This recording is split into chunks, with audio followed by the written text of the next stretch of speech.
Hello everyone, मैं रश्मि आप सभी का अपने यूट्यूब चैनल पर स्वागत करती हूँ। आई होप कि आप सब लोग अच्छे होंगे और आप सबकी पढ़ाई लिखाई भी एकदम अच्छी चल रही होगी। इधर आते हैं और हम नंबर सिस्टम शुरू करते हैं। तो नंबर सिस्टम की आज हमारी सेकंड वाली क्लास रहेगी। तो चलिए क्लास की शुरुआत करेंगे। और अगर आप चैनल पर पहली बार आए हैं तो क्या करना है, चैनल को सब्सक्राइब करना है। प्रेशर नहीं है, आप कर सकते हैं, आपका मन है तो, ठीक है ना। ये आपका सिलेबस है, नंबर सिस्टम अपना चल रहा है। एक क्लास इसमें हो गई है, आज हमारी सेकंड वाली क्लास रहेगी। तो पिछली क्लास जो हमने करी थी, जो हमने बेसिक सीखा था, उस बेसिक से रिलेटेड कुछ क्वेश्चंस और हम सॉल्व करेंगे। उसके बाद हम नया कॉन्सेप्ट शुरू करेंगे और नए क्वेश्चन सॉल्व करेंगे, ठीक है। यहाँ आते हैं, उस क्वेश्चन को सॉल्व करेंगे।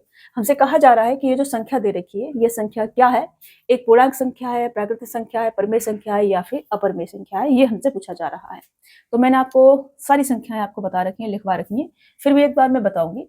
अभी देखो, कोई पूर्णांक संख्या है तो क्या होगी, मैंने आपको लिखवाया है पूर्णांक संख्याओं में कि पूर्णांक संख्याएं क्या होती हैं, 0, 1, 2, 3, 4 और इधर आप इनफाइनाइट तक जा सकते हैं।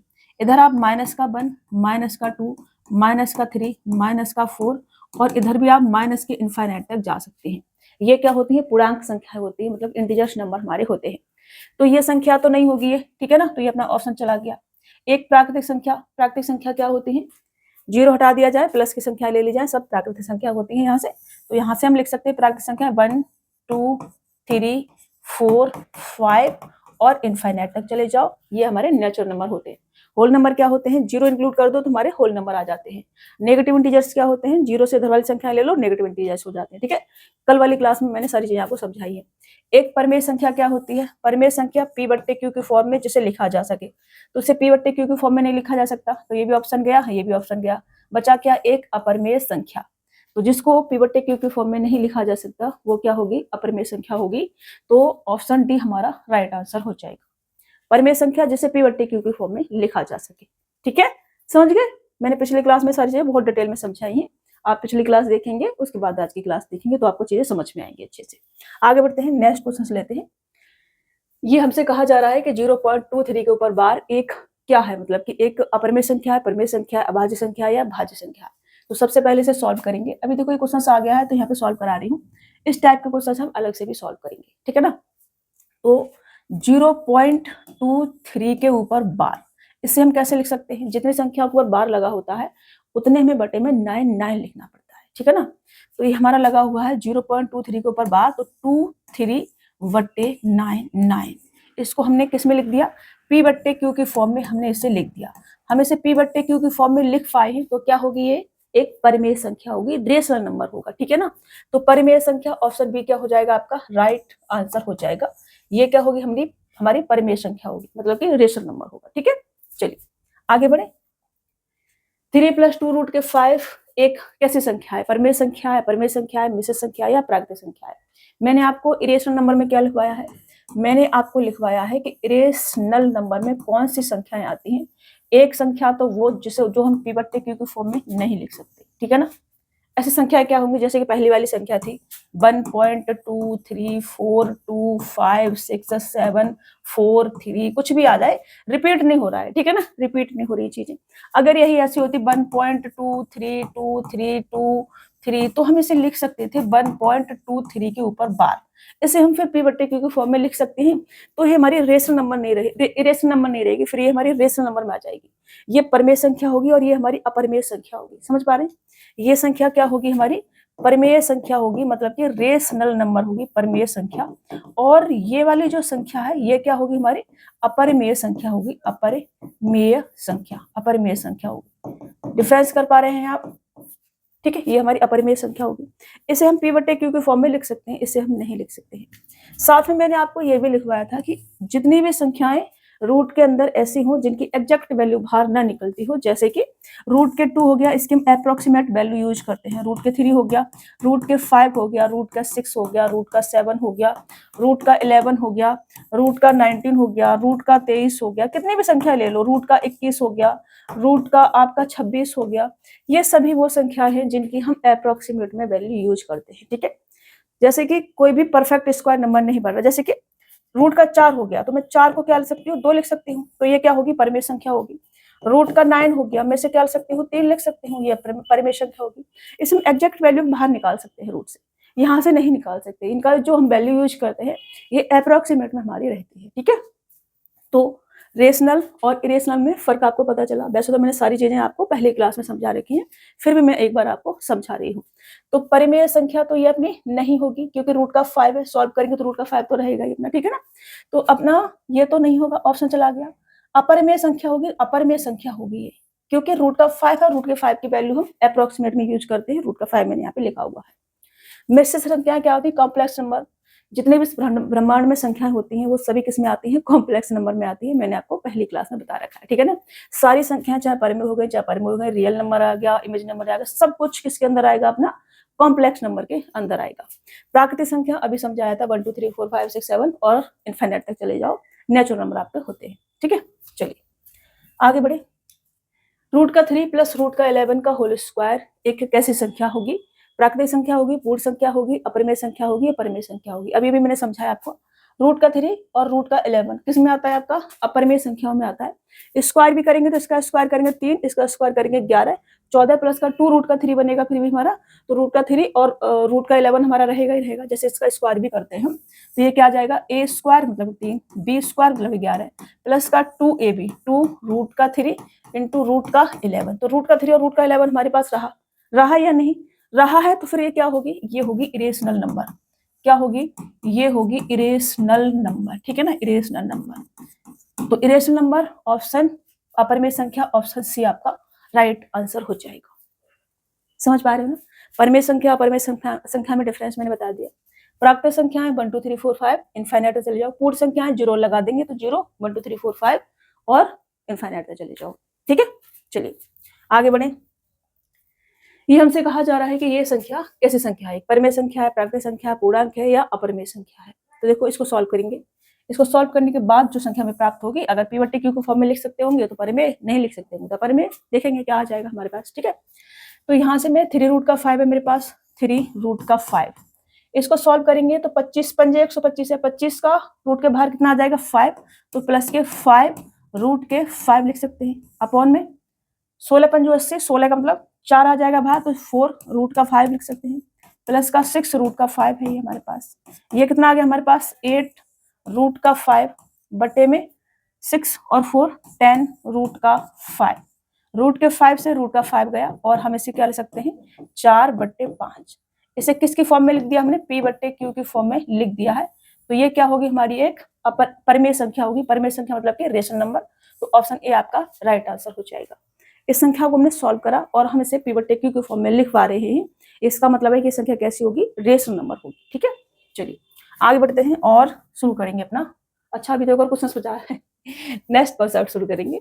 हमसे कहा जा रहा है कि 3.14 इंटू 10 की पावर 6 के किसके बराबर है? ये हमसे कहा जा रहा है।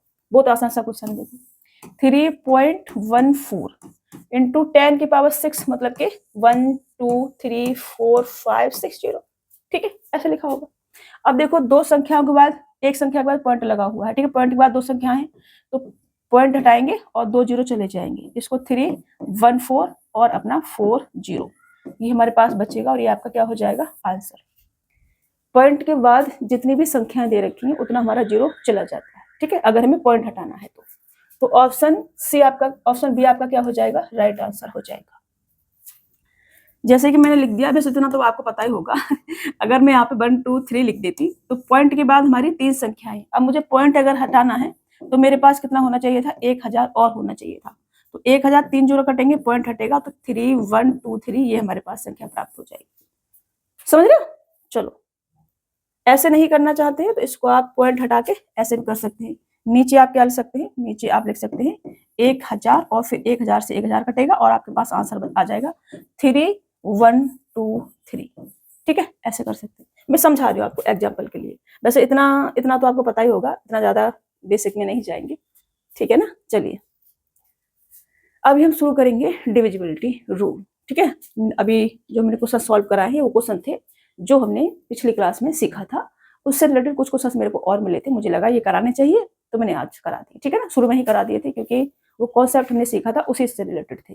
तो अभी हम नया कॉन्सेप्ट शुरू करेंगे डिविजिबिलिटी रूल और इससे रिलेटेड बहुत सारे क्वेश्चन सॉल्व करेंगे आज। सारे क्वेश्चन प्रीवियस ईयर के हैं, मतलब कि रेलवे एग्जाम्स के हैं, तो सभी क्वेश्चन आपने अच्छे से सॉल्व करने हैं। तो 2 से डिविजिबिलिटी का रूल क्या कहता है कि लास्ट में 0 हो या फिर 2 का कोई गुणक हो। लास्ट में क्या हो, इकाई स्थान पर क्या होना चाहिए, इकाई स्थान पर आपका 0 होना चाहिए या फिर 2 का कोई गुणक हो, 2 हो, 4 हो, 6 हो, 8 हो। इनमें से अगर कोई भी है संख्या के लास्ट में तो वो पूरी संख्या 2 से डिवाइड होगी। 3 के लिए क्या है, संख्या के अंकों का योग जो है 3 से डिवाइड होना चाहिए। ठीक है, इसमें लिखा है एक संख्या 3 से विभाज्य होगी, ये अंकों का योग जो है 3 का गुणक है या 3 से विभाज्य, ऐसे कह सकते हैं। ठीक है ना, कोई भी संख्या 3 से कब विभाज्य होगी, जब संख्या के सभी अंकों का हम सम करेंगे, मतलब कि योग करेंगे। वो योग अगर 3 से डिवाइड हो रहा है तो पूरी संख्या क्या होगी, 3 से डिवाइड होगी। ठीक है, बहुत सारे मैंने एग्जांपल लिए हुए, बहुत सारे क्वेश्चंस लिए, मतलब कि बहुत सारी चीजें क्लियर होंगी आपको। 4 का नियम क्या क्या कहता है, 4 का नियम कहता है कि अगर किसी भी संख्या के लास्ट के 2 डिजिट 4 से डिवाइड हो रहे हैं तो फिर वो पूरी संख्या 4 से डिवाइड होगी। 5 के लिए किसी भी संख्या के लास्ट में 0 या 5 है तो वो पूरी संख्या 5 से डिवाइड होगी। 6 के लिए संख्या 2 और 3 से डिवाइड होनी चाहिए तो फिर संख्या पूरी 6 से डिवाइड होगी। सारी चीजें यहाँ पे लिखी हैं। 7 का मैं अलग से समझाऊंगी। 8 के लिए कोई भी संख्या के लास्ट के 3 डिजिट 8 से डिवाइड होनी चाहिए तो फिर वो पूरी संख्या 8 से डिवाइड होगी। 9 के लिए किसी भी संख्या का सम 9 से डिवाइड होना चाहिए तो फिर पूरी संख्या 9 से डिवाइड होगी। ठीक है ना, ये सभी चीजें आपको पता होंगी, फिर भी मैं एक बार बता रही हूँ। 10 के लिए क्या है, 10 के लिए लास्ट में आपका 0 होगा तो पूरी संख्या क्या होगी, 10 से डिवाइड हो जाएगी। समझ रहे हो। और 11 के लिए संख्या के इवन प्लेस का सम और ऑड प्लेस का सम। ठीक है ना, जैसे कि यहाँ पे लिखा हुआ है एक संख्या 11 से विभाज्य विषम स्थानों के अंकों का योग और सम स्थानों के अंकों का योग का डिफरेंस या तो 0 या 11 का कोई गुणक है या 11 है तो वो संख्या पूरी 11 से विभाज्य होगी। ठीक है ना, सम अंकों के योग का अंतर 0 या फिर 11 का कोई गुणक है या फिर 11 है, ऐसे भी बोल सकते हैं। मेरे को सच में बहुत गर्मी लग रही है तो पूरी संख्या 11 से डिवाइड होगी। जैसे कि एग्जाम्पल के लिए बताऊं, 11 के लिए बता रही हूँ, एक्स वाई जेड और ए बी सी कोई ये संख्या है। ठीक है ना, ये संख्या है तो इवन प्लेस कौन से आ जाएंगे, ये वाले, और ऑड प्लेस कौन सा आ जाएगा, 1 3 और आपका 5, ये ऑड प्लेस आ जाएंगे। तो विषम स्थानों के अंकों का सम और सम स्थानों के अंकों का सम का अंतर क्या हो, 0 या फिर 11 या फिर 11 का कोई गुणक। यहां से मैं कह सकती हूँ कि x प्लस के जेड प्लस के बी, एक्स प्लस के जेड प्लस के बी माइनस का बाई प्लस के ए प्लस का सी बराबर 0 या फिर 11 का कोई भी गुणक हो। ठीक है ना, तो फिर क्या आ जाएगा, हमारा पूरी संख्या 11 से डिवाइड हो जाएगी। अभी हमारा मैन क्या है, मैन जो है उस पर बात करते हैं। मैन है 7 13 19 और 17। ठीक है ना, इसका पूछा जाएगा हमसे तो ये हमें पता होना चाहिए। तो 7 में क्या करना है हमको, 7 में करना है हमको कि संख्या अगर हमें दे रखी है तो संख्या के लास्ट डिजिट का 2 गुना करके बाकी संख्या से हम माइनस करेंगे। ऐसा तब तक करेंगे जब तक हमें पता नहीं चल जाता कि संख्या 7 से डिवाइड हो रही है या नहीं हो रही है, मतलब कि 2 डिजिट तक उसे लेके आ जाएंगे। ठीक है ना, तो संख्या के लास्ट डिजिट, ठीक है ना, संख्या के लास्ट डिजिट का 2 गुना हमें क्या करना है, बाकी संख्या से माइनस करना है। बाकी संख्या से क्या करना है, हमको माइनस करना है। और हमें तब तक करना है जब तक संख्या 2 डिजिट में नहीं आ जाती, या फिर हम ये पता नहीं कर लेते हैं कि ये संख्या पूरी 7 से डिवाइड हो रही है या नहीं हो रही है। जैसे कि ये संख्या लिखी हुई है मेरे पास, मुझे पता करना है कि ये संख्या 7 से डिवाइड होगी या नहीं होगी। तो 6 का 2 गुना करेंगे, कितना आ जाएगा, 12। अब 6 को छोड़ेंगे, 12 को हम बाकी संख्या से माइनस करेंगे यहाँ पर, तो हमारे पास कितना आ जाएगा, हमारे पास आ जाएगा 182 आ गया। अब यहां से मैं पता कर सकती हूँ 7 दूनी 14 7 छक्के 42। लेकिन अगर आप अभी भी नहीं सोच पा रहे हैं तो आप इस संख्या का भी कितना करेंगे, 2 गुना करेंगे, कितना आ जाएगा 4, फिर माइनस करेंगे 4, कितना आ जाएगा 14, और 14 क्या होता है, 7 का गुणक होता है, मतलब 14 7 से डिवाइड होती है संख्या। तो ये पूरी संख्या क्या होगी, हमारी 7 से डिवाइड होगी। क्या होगी, पूरी संख्या 7 से डिवाइड होगी, क्योंकि 14 क्या है, 7 का मल्टीपल हमारा बनता है। ठीक है ना, ये 14 क्या है, 2 करेंगे, 7 दूनी 14, ये हमारा बनेगा। तो ये पूरी संख्या क्या होगी, 7 से डिवाइड होगी। समझ पा रहे हो। 13 के लिए क्या होता है, 13 के लिए होता है कि संख्या के लास्ट डिजिट में हम ऐड करेंगे, क्या, संख्या के लास्ट डिजिट में, संख्या के लास्ट डिजिट में हम क्या करेंगे, ऐड करेंगे, कितना, इसका 4 गुना। कितना ऐड करेंगे, 4 गुना ऐड करेंगे हम इसका।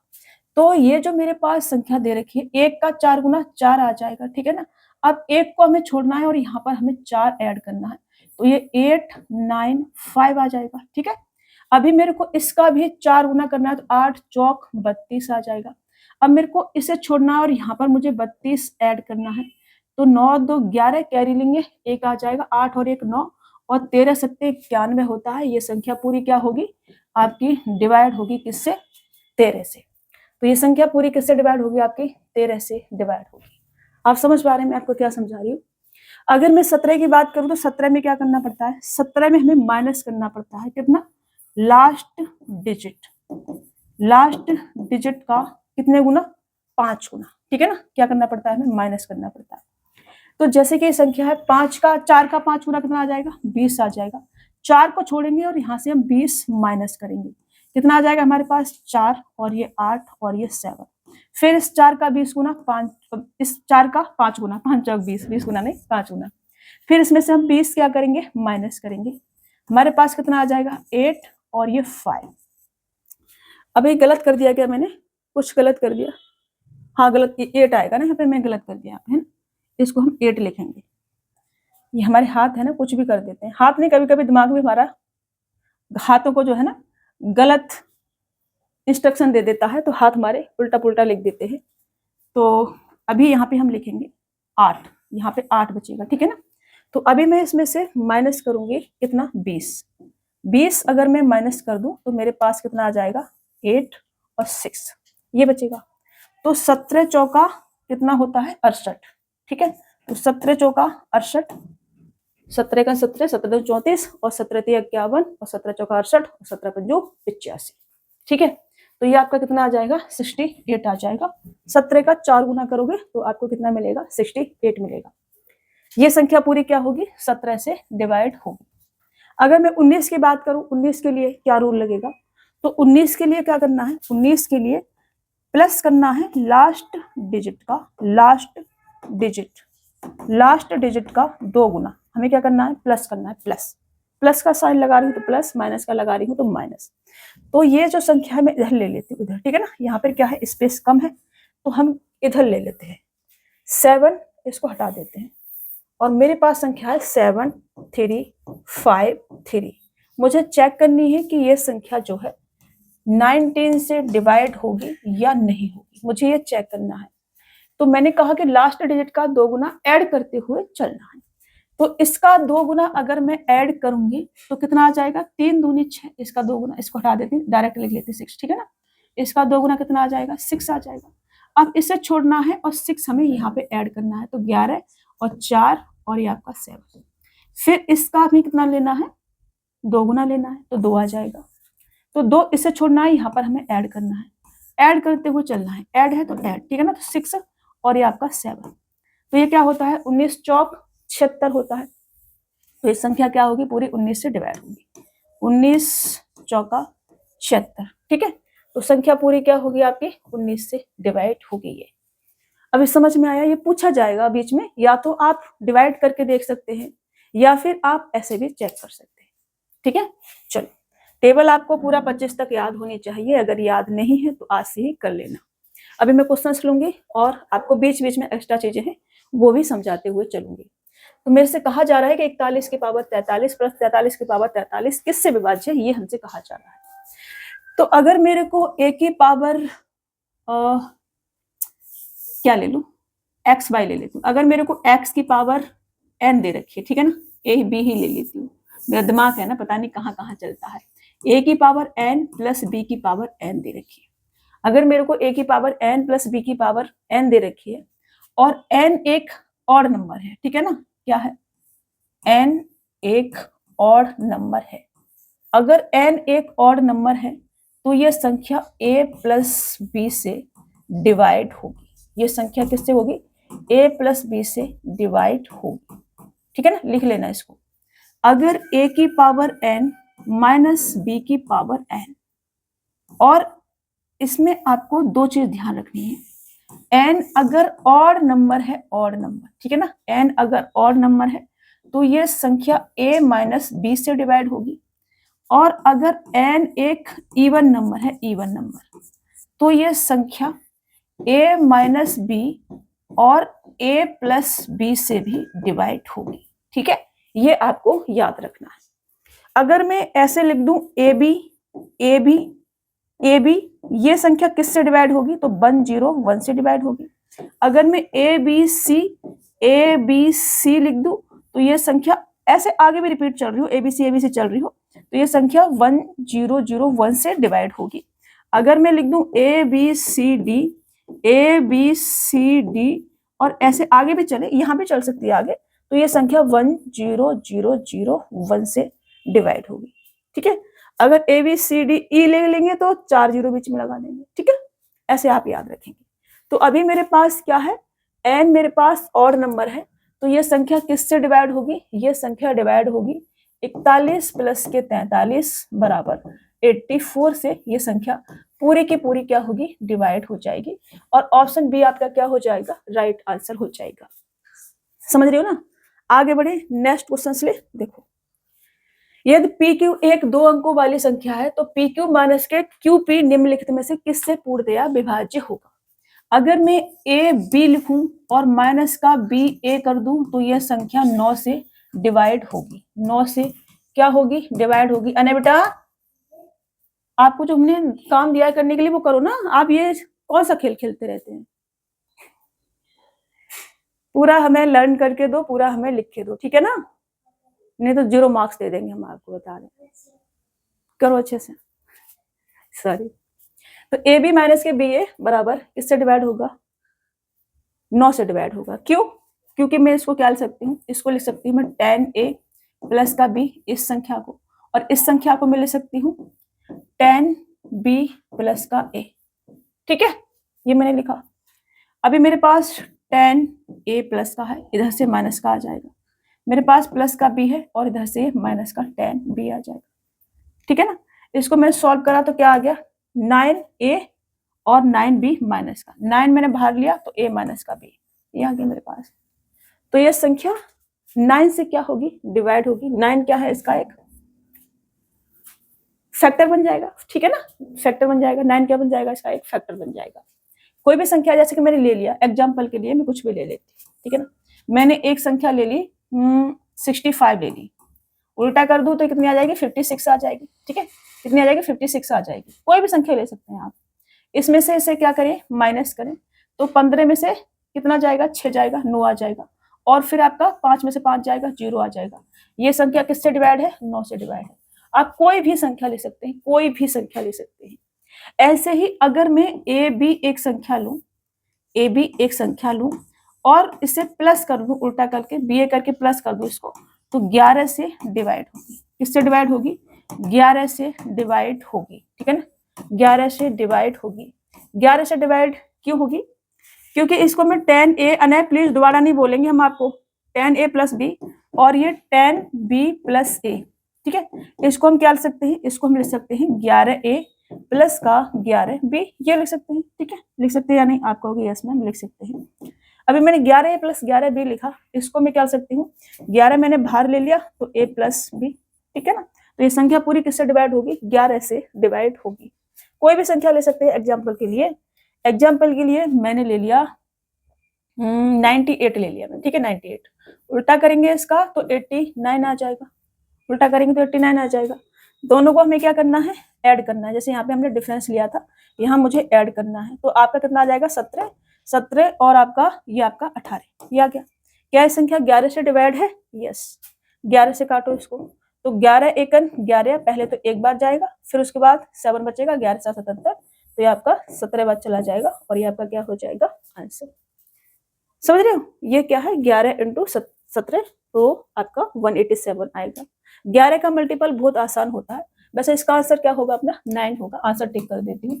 अगर 11 से आपको किसी भी संख्या में मल्टीपल करना है, जैसे कि कोई भी संख्या मैंने ले ली 2 3 और आपका 5 4 और 6 और उसके बाद 3 ले लिया, और इस संख्या को मुझे 11 से क्या करना है? मल्टीपल करना है। तो सबसे आसान है, आपको क्या करना है? पहले लास्ट वाली संख्या एग्जैक्ट ऐसे की ऐसे लिखनी है, फिर इसको इसमें ऐड करना है, कितना आ जाएगा? 9। फिर इसको इसमें ऐड करना है, कितना आ जाएगा? 10। 10 का क्या लिखेंगे? 0, कैरी 1 लेंगे, फिर ये 9 आ जाएगा। 9 और कैरी 1 10 हो जाएगा फिर से तो फिर हम 0 लिखेंगे, फिर से कैरी हमारे पास 1 है, फिर ये 8 हो जाएगा, 8 और 1 कैरी बचा हुआ है वो कितना हो जाएगा, 9 हो जाएगा। फिर इसको ऐड करेंगे कितना आ जाएगा, 5 आ जाएगा। फिर हमारे पास 2 बचा है तो 2 लिखेंगे, ये क्या आ जाएगा, आंसर आ जाएगा। आप करके देख लेना, ठीक है। सबसे आसान होता है 11 का मल्टीपल। यहाँ से इतनी जानकारी आपको मिली है, ये आपको पता होनी चाहिए। आगे बढ़ते हैं और नेक्स्ट क्वेश्चन लेते हैं। देखो 4 की पावर 7 माइनस 4 किसका गुणज नहीं है, ये हमसे कहा जा रहा है। किसका गुणज नहीं है, किसका गुणज है ये नहीं कहा जा रहा है, किसका गुणज नहीं है ये कहा जा रहा है। तो यहाँ से मैं 4 अगर बाहर ले लूं तो 4 की पावर 6 माइनस का 1 बचेगा, मेरे पास बचेगा कि नहीं, आप कहोगे यस मैम। इसको मैं 4 और बड़ा सा एक ब्रैकेट बनाऊं, एक छोटा सा ब्रैकेट बनाऊं, इसको मैं लिख सकती हूँ 4 का क्यू का होल स्क्वायर माइनस 1 का होल स्क्वायर, ये लिख सकती हूँ। 3 दूनी 6 पावर हो जाएगी, 4 की पावर 6 हो जाएगी कि नहीं, आप कहोगे यस। इसको मैं क्या लिख सकती हूँ, इसको ये ए स्क्वायर माइनस बी स्क्वायर बन गया, इसको तो मैं इसको लिख सकती हूँ 4, यहाँ लिख लेती हूँ, और मैं इसको लिख सकती हूँ 4 का क्यू प्लस का 1, और ये 4 का क्यू माइनस का 1। इसको लिख सकते हैं 4 इंटू का 4 का क्यू 64 और 1 65, इंटू का 4 का क्यू 64 माइनस का 1 कितना आ जाएगा आपका 63। तो किस किस का गुणज नहीं है, तो 7 से तो संख्या कट रही है 63 है, तो 7 का तो गुणज है, 2 से भी कट रही है, 4 भी है, 8 से नहीं कटेगी ये संख्या, तो 8 का गुणज नहीं होगी ये संख्या, ठीक है ना। 8 का कोई मल्टीपल इसमें नहीं है, 4 का भी है, 2 का भी है, 7 का भी है, 8 का नहीं, तो 8 क्या होगा हमारा आंसर होगा, 8 का गुणज नहीं है, ठीक है ना। ये संख्या आपकी 2 से कटेगी, 7 से भी कटेगी, 4 से भी कटेगी, नहीं कटेगी तो किससे नहीं कटेगी, 8 से नहीं कटेगी, तो 8 क्या हो जाएगा आपका आंसर हो जाएगा। समझ पा रहे हैं, चलो आगे बढ़े, नेक्स्ट क्वेश्चन से। दिए गए विकल्पों में से उस संख्या को ज्ञात कीजिए जो 3 की पावर 61 प्लस का 3 की पावर 62 संख्या लिखी है को पूर्ण रूप से विभाजित करेगी, ये हमसे कहा जा रहा है। अब देखो मुझे 3 की पावर 61 62 63 64 तक दे रखा है, तो मैं 3 की पावर 61 बाहर ले लेती हूँ। मैंने 3 की पावर 61 बाहर लिया, 3 की पावर 61, तो ब्रैकेट में मेरे पास 1 प्लस का 3 की पावर 1 मतलब कि 3 प्लस 3 का स्क्वायर मतलब कि 3 का स्क्वायर लिख लेती हूँ, फिर 3 का क्यूब, 3 का क्यूब, ये मेरे पास बचा हुआ है, ये बचा है। इसको मैं क्या लिख सकती हूँ, इसको लिख सकती हूँ 3 की पावर 61 इंटू का ये 27 और 9 36 36 और 4 40, ये लिख सकती हूँ। अब देखो 40 ऑप्शन में नहीं है और ना ही 40 का कोई मल्टीपल है ऑप्शन में, तो हम क्या करेंगे, इसको और तोड़ लेते हैं। इसको मैं 3 की पावर 60 इंटू का 3 इंटू का 40 लिख सकती हूँ, और इसको मैं 3 की पावर 60 इंटू का 30 इंटू का 4 लिख सकती हूँ। तो 30 आ गया ये आपका, तो 30 क्या हो जाएगा, इसका आंसर हो जाएगा, पूर्ण रूप से विभाजित हो जाएगी किससे, 30 से, ठीक है। तो 30 क्या होगा, आंसर होगा। नहीं है तो ऐसे बनाना पड़ेगा आपको, तोड़ तोड़ के, इतनी समझ आपको अपने दिमाग में डेवलप करनी पड़ेगी। ये दिमाग दिया है ना भगवान ने, इसका यूज करना सीखो। इसको मर जाएंगे ये जल भुन के, एकदम राख भी नहीं होता ये, पता है ना, लोग खोपड़ी पहन के घूमते रहते हैं, देखा है ना आपने उनको, जो क्या बोलते हैं उनको, अघोरी टाइप के जो लोग रहते हैं। अभी आपने कुंभ का जो मेला लगा था देखा होगा, वहां बहुत सारे लोग बाबा लोग आए थे और गले में खोपड़ियां लटका लटका के ऐसे डांस कर रहे थे। जब आप मर जाएंगे ना तो ये खोपड़ी किसी के गले में लटकी होगी या कहीं पड़ी होगी, तो इसका यूज कर लो ठीक से, ठीक है। जितना यूज कर सकते हैं उतना यूज कर लो, ये शरीर किसी काम का नहीं है, इससे जितना काम ले सकते हो उतना काम ले लो, समझ रहे हो, ज्यादा ज्ञान हो जाएगा फिर इधर आती हूँ मैं। तो ये मुझसे कहा जा रहा है, मैंने जीवन को बहुत करीब से देखा है, आप लोगों के जीवन की शुरुआत हो रही है। मेरी एज तो बहुत ज्यादा नहीं है, 31 साल की मैं होंगी जून में, लेकिन इस 31 साल में है ना, मैंने जिंदगी को इतने करीब से देख लिया है कि लोग अपने मृत्यु तक नहीं देख पाते, जो लोग 100 साल भी जीते होंगे वो भी नहीं देख पाते होंगे शायद, इतने जीवन को मैंने इतने करीब से देखा है। तो आलतू फालतू के सारे जो चीजें होती है ना दिमाग से, वो बहुत पहले चली गई है, तो अभी मेरे को क्या करना है क्या नहीं करना है वो सारी चीजें है ना समझ आ गई है। तो आप लोगों को आएंगे, ये भी समझ में आएंगी आपको, जीवन का एक पड़ाव होता है, अभी जिस दौर से आप गुजर रहे हैं इसमें सब कुछ सुहाना सुहाना सा लगता है, कभी किसी से मिल लिए तो दुनिया ही एकदम चेंज हो गई, फिर अगर वो इंसान चला गया लाइफ से तो दुनिया एकदम ऐसी हो गई कि कुछ रहा ही नहीं, है ना तो ये फेज निकलेगा आपका, जब आपकी जॉब लग जाएगी, शादी वादी हो जाएगी, 2-4 साल हो जाएंगे शादी को, फिर आप जिंदगी को धीरे धीरे समझने लग जाओगे। यहाँ आते हैं उसको सॉल्व करते हैं, ज्यादा ज्ञान हो जाएगा फिर। तो मैं 3 की पावर 71 यहाँ से बाहर ले लेती हूँ, ठीक है। 3 की पावर 71 बाहर ले लेती हूँ। मेरे पास बचेगा 1, 3 की पावर 1 प्लस 3 की पावर 2 प्लस 3 की पावर 3 प्लस 3 की पावर 4, मेरे पास ये बचेगा, ठीक है। 3 की पावर 71 मैंने बाहर ली, तो 1, 3 पावर 1 2 3 4 ये बाहर बचेगा मेरे पास। अभी मुझसे कहा जा रहा है किससे विभाज्य है, तो इसको मैं 3 की पावर 71 ही रहने देती हूँ। इनटू का ये कितना आ जाएगा आपका, ये 3 ही रहेगा और ये आपका 9 हो जाएगा, ये आपका 27 हो जाएगा और ये आपका कितना आ जाएगा, 81 आ जाएगा। 81 ये 90 90 और 30 120 121 121 बनेगा और 121 क्या है, 11 इंटू 11। तो ये संख्या किसका गुणज होगी, 11 का। तो 11 से क्या होगी, पूरी तरह से विभाज्य होगी, समझ रहे हो। तो 11 क्या आ जाएगा, इसका आंसर आ जाएगा, ये संख्या 11 से पूरी तरह से क्या होगी, विभाज्य होगी। ऐसे हमने बना लेना है। आगे बढ़ते हैं और नेक्स्ट क्वेश्चन लेते हैं। 100 और 1000 के बीच आने वाली ऐसी कितनी संख्याएं हैं जो 11 से संपूर्ण तौर पर विभाज्य है। पूर्ण रूप से विभाज्य नहीं लिख सकते थे, चलो कोई दिक्कत नहीं है। 100 और 1000 के बीच में ऐसी कितनी संख्याएं हैं जो 11 से विभाज्य है। तो आप लिख लो यहाँ पर, हमें चाहिए n, ठीक है ना। कितनी संख्याएं हमें चाहिए, तो संख्याएं n होती है हमारे पास। तो ये इसके बराबर क्या आता है, लास्ट वाला पद माइनस का फर्स्ट वाला पद, ये है हमारा फर्स्ट वाला पद, बट्टे में डिफरेंस मतलब कि अंतर, प्लस का 1, ये हमारा रहता है। मैं लिख देती हूँ, n है हमारा संख्याएं, ठीक है ना, संख्याएं, n है हमारा संख्याएं, l है हमारा अंतिम पद,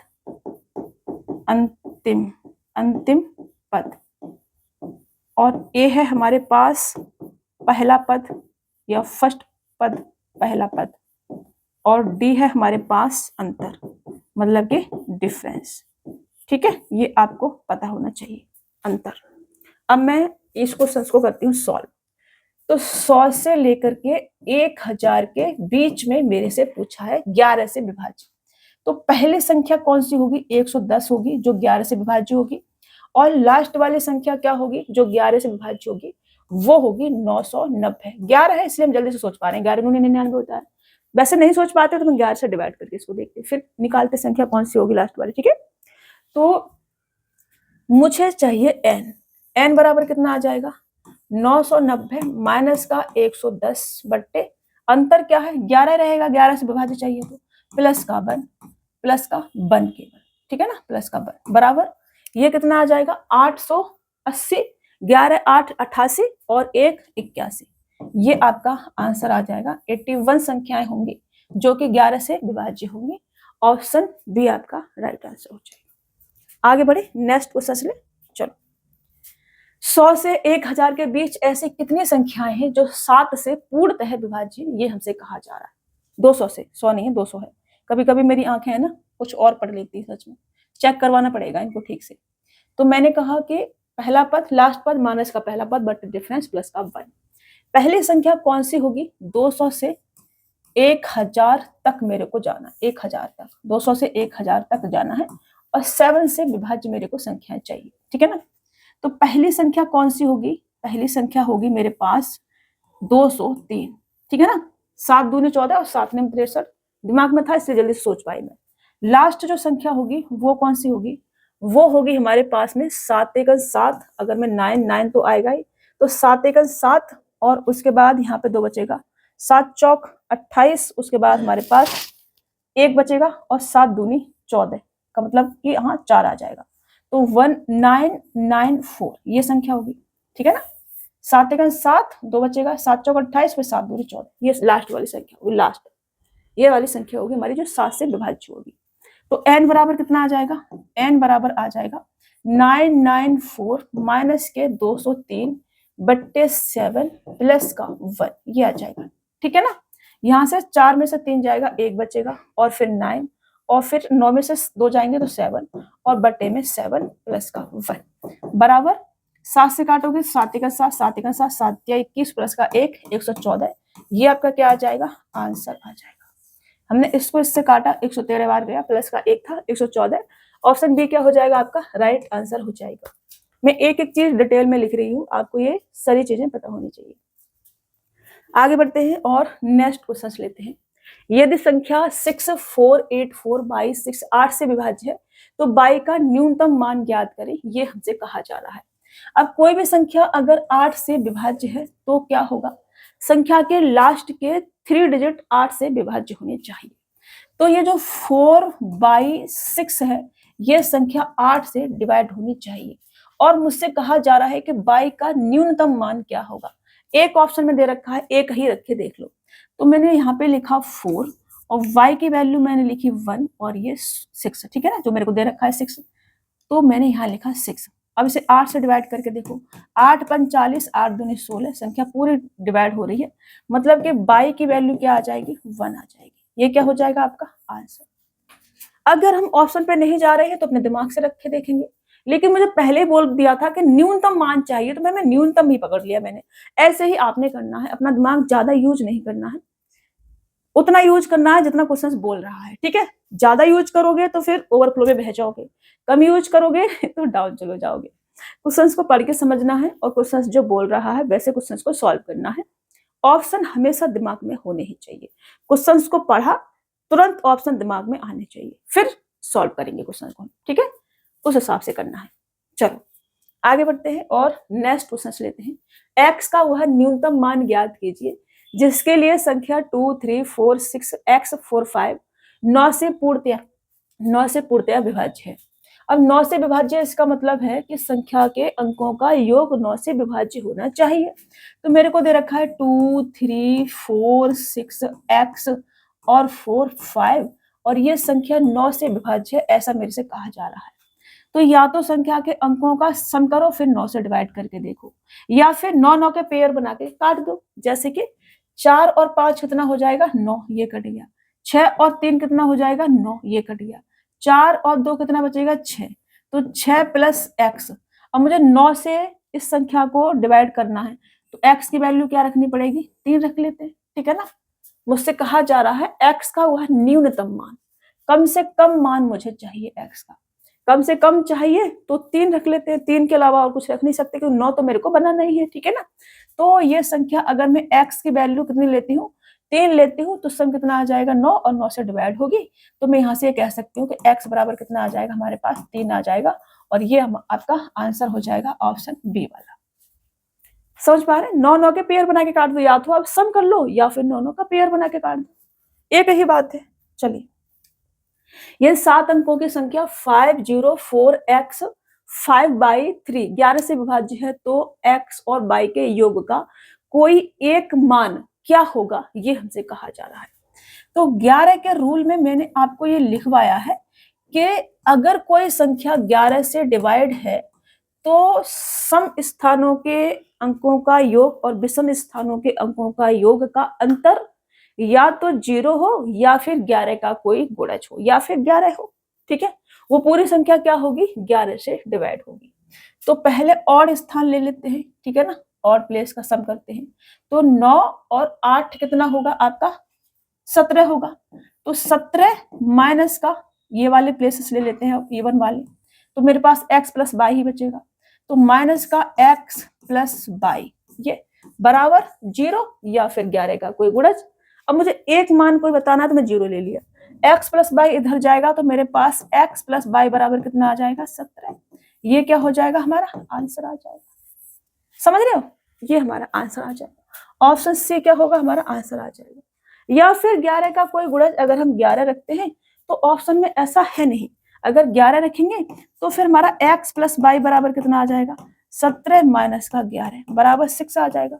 अब 6 ऑप्शन में है नहीं, तो हमें ऑप्शन के हिसाब से चलना होगा, ठीक है। कैसे चलना होगा, ऑप्शन के हिसाब से चलना होगा। तो हमने अभी क्या रखा 0 रखा है, ये नहीं रखा है। मैं इसको भी 11 वाले को भी बता देती हूँ, ठीक है ना। अगर मैं रखती हूँ कि 17 माइनस का x प्लस y बराबर 11, तो यहाँ से x प्लस y बराबर कितना आ जाएगा, x प्लस y बराबर आ जाएगा 17 माइनस का 11 बराबर 6, और 6 क्या है ऑप्शन में है नहीं, तो x प्लस y का मान आपका 17 होगा, ठीक है। क्या होगा 17 होगा। किसी भी संख्या के सम स्थानों का योग और विषम स्थानों का अंकों का योग क्या होना चाहिए, 0 या 11 का कोई गुणज या 11, तो वो पूरी संख्या 11 से डिवाइड होती है। ठीक है, आगे बढ़े नेक्स्ट क्वेश्चन में।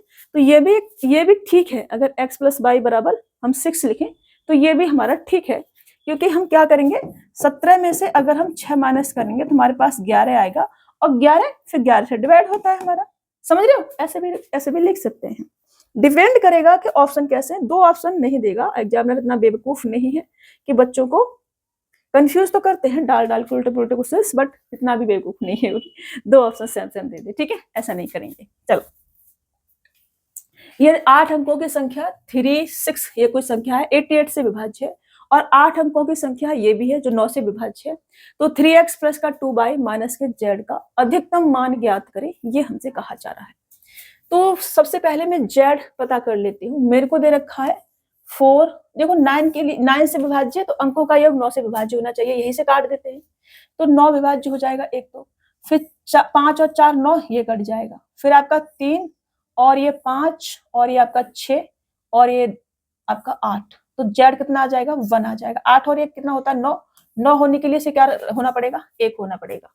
अगर ये 1 होगा तो ये पूरी संख्या 9 से डिवाइड होगी, तो z बराबर में क्या लिख सकती हूँ, यहाँ से z बराबर में लिख सकती हूँ 1। अब मुझे ये संख्या देखनी है, ये जो लिखी हुई है 3x 5 4 7 9 y और 4, ये संख्या डिवाइड करनी है मुझे 88, मतलब कि ये 8 इंटू का 11, 11 8 88। अब 8 के लिए क्या होना चाहिए, लास्ट के 3 डिजिट 8 से डिवाइड होने चाहिए। अब 8 से डिवाइड करने के लिए मुझे अधिकतम मान चाहिए, अधिकतम मुझसे कहा जा रहा है कि अधिकतम मान चाहिए, तो अधिकतम मान के लिए y की मैक्सिमम वैल्यू क्या रख सकती हूँ, 9 रख सकती हूँ। अगर मैं यहाँ 9 रखती हूँ तो क्या ये संख्या 8 से डिवाइड होगी, 8 ठिकन 8, फिर 1 बचेगा, 8 दूनी 16, फिर 3 बचेंगे, 8 चौक 32 होता है, 34 नहीं होता है, तो 8 से विभाज्य नहीं होगी। 9 रखती हूँ तो y के मान, तो y का मान अगर मैं 8 रखती हूँ, क्या रखती हूँ 8, तो 8 से विभाज्य होगी कि 8 ठिकन 8, फिर 1 बचेगा, 8 दूनी 16, फिर 2 बचेगा, 8 या 24 डिवाइड होगी। इसका मतलब है कि y बराबर हम क्या ले सकते हैं 8 ले सकते हैं। मैक्सिमम मान निकालना है तो बड़ी से बड़ी वैल्यू रखेंगे हम फिर, ठीक है ना, इसका मुझे मैक्सिमम वैल्यू चाहिए तो हम बड़ी से बड़ी वैल्यू यहाँ पे पुट करेंगे। अभी मेरे को y बराबर 8 आ गया, अब मुझे संख्या 11 से भी डिवाइड करनी है। मेरे पास संख्या क्या बन गई 3x 5 4 7 9 8 4, और अब ये संख्या मुझे चेक करनी है क्या ये संख्या 11 से डिवाइड है। 11 से डिवाइड के लिए इवन और ऑड प्लेसेस का सम का डिफरेंस क्या होना चाहिए 0 या 11 का मल्टीपल, तो इस यहाँ से ये आ जाएगा आपका 8 और ये आपका 15, ये 8 और 8 क्या हो जाएगा 16, 16 और 7 कितना होगा आपका 16 और 7 होगा आपका 23, तो यहाँ से मैंने लिया 23 माइनस का x प्लस का 4 और 9 और ये आपका 4, 4 और 4 8 और 9 17, तो ये आपका आ जाएगा 17 प्लस का x माइनस का बराबर 0 या फिर 11। हाँ जी बेटा पानी चाहिए, अभी देते हैं, चलो आ रहे हैं, ठीक है ना। क्या होना चाहिए 0 या फिर 11 आपका होना चाहिए इसके बराबर में। अगर मैं इसके बराबर में 0 ले लूं, क्या ले लूं 0, तो ये क्या आ जाएगा 23 माइनस का 17 माइनस का x, तो यहाँ से x बराबर कितना आ जाएगा, x बराबर आ जाएगा 3 और 3 6, ये आ जाएगा, ठीक है ना। मुझे मैक्सिमम वैल्यू चाहिए तो x बराबर कितना आ गया 6, और अगर मैंने यहाँ से 11 ले लिया तो 23 माइनस के 17 और 11, फिर मेरे पास माइनस का आ जाएगा, समझ रहे ना। तो इसलिए हम इसको यहाँ तक ही छोड़ेंगे और हम x बराबर क्या, इसके बराबर क्या रखेंगे 0 रखेंगे, ठीक है ना 0।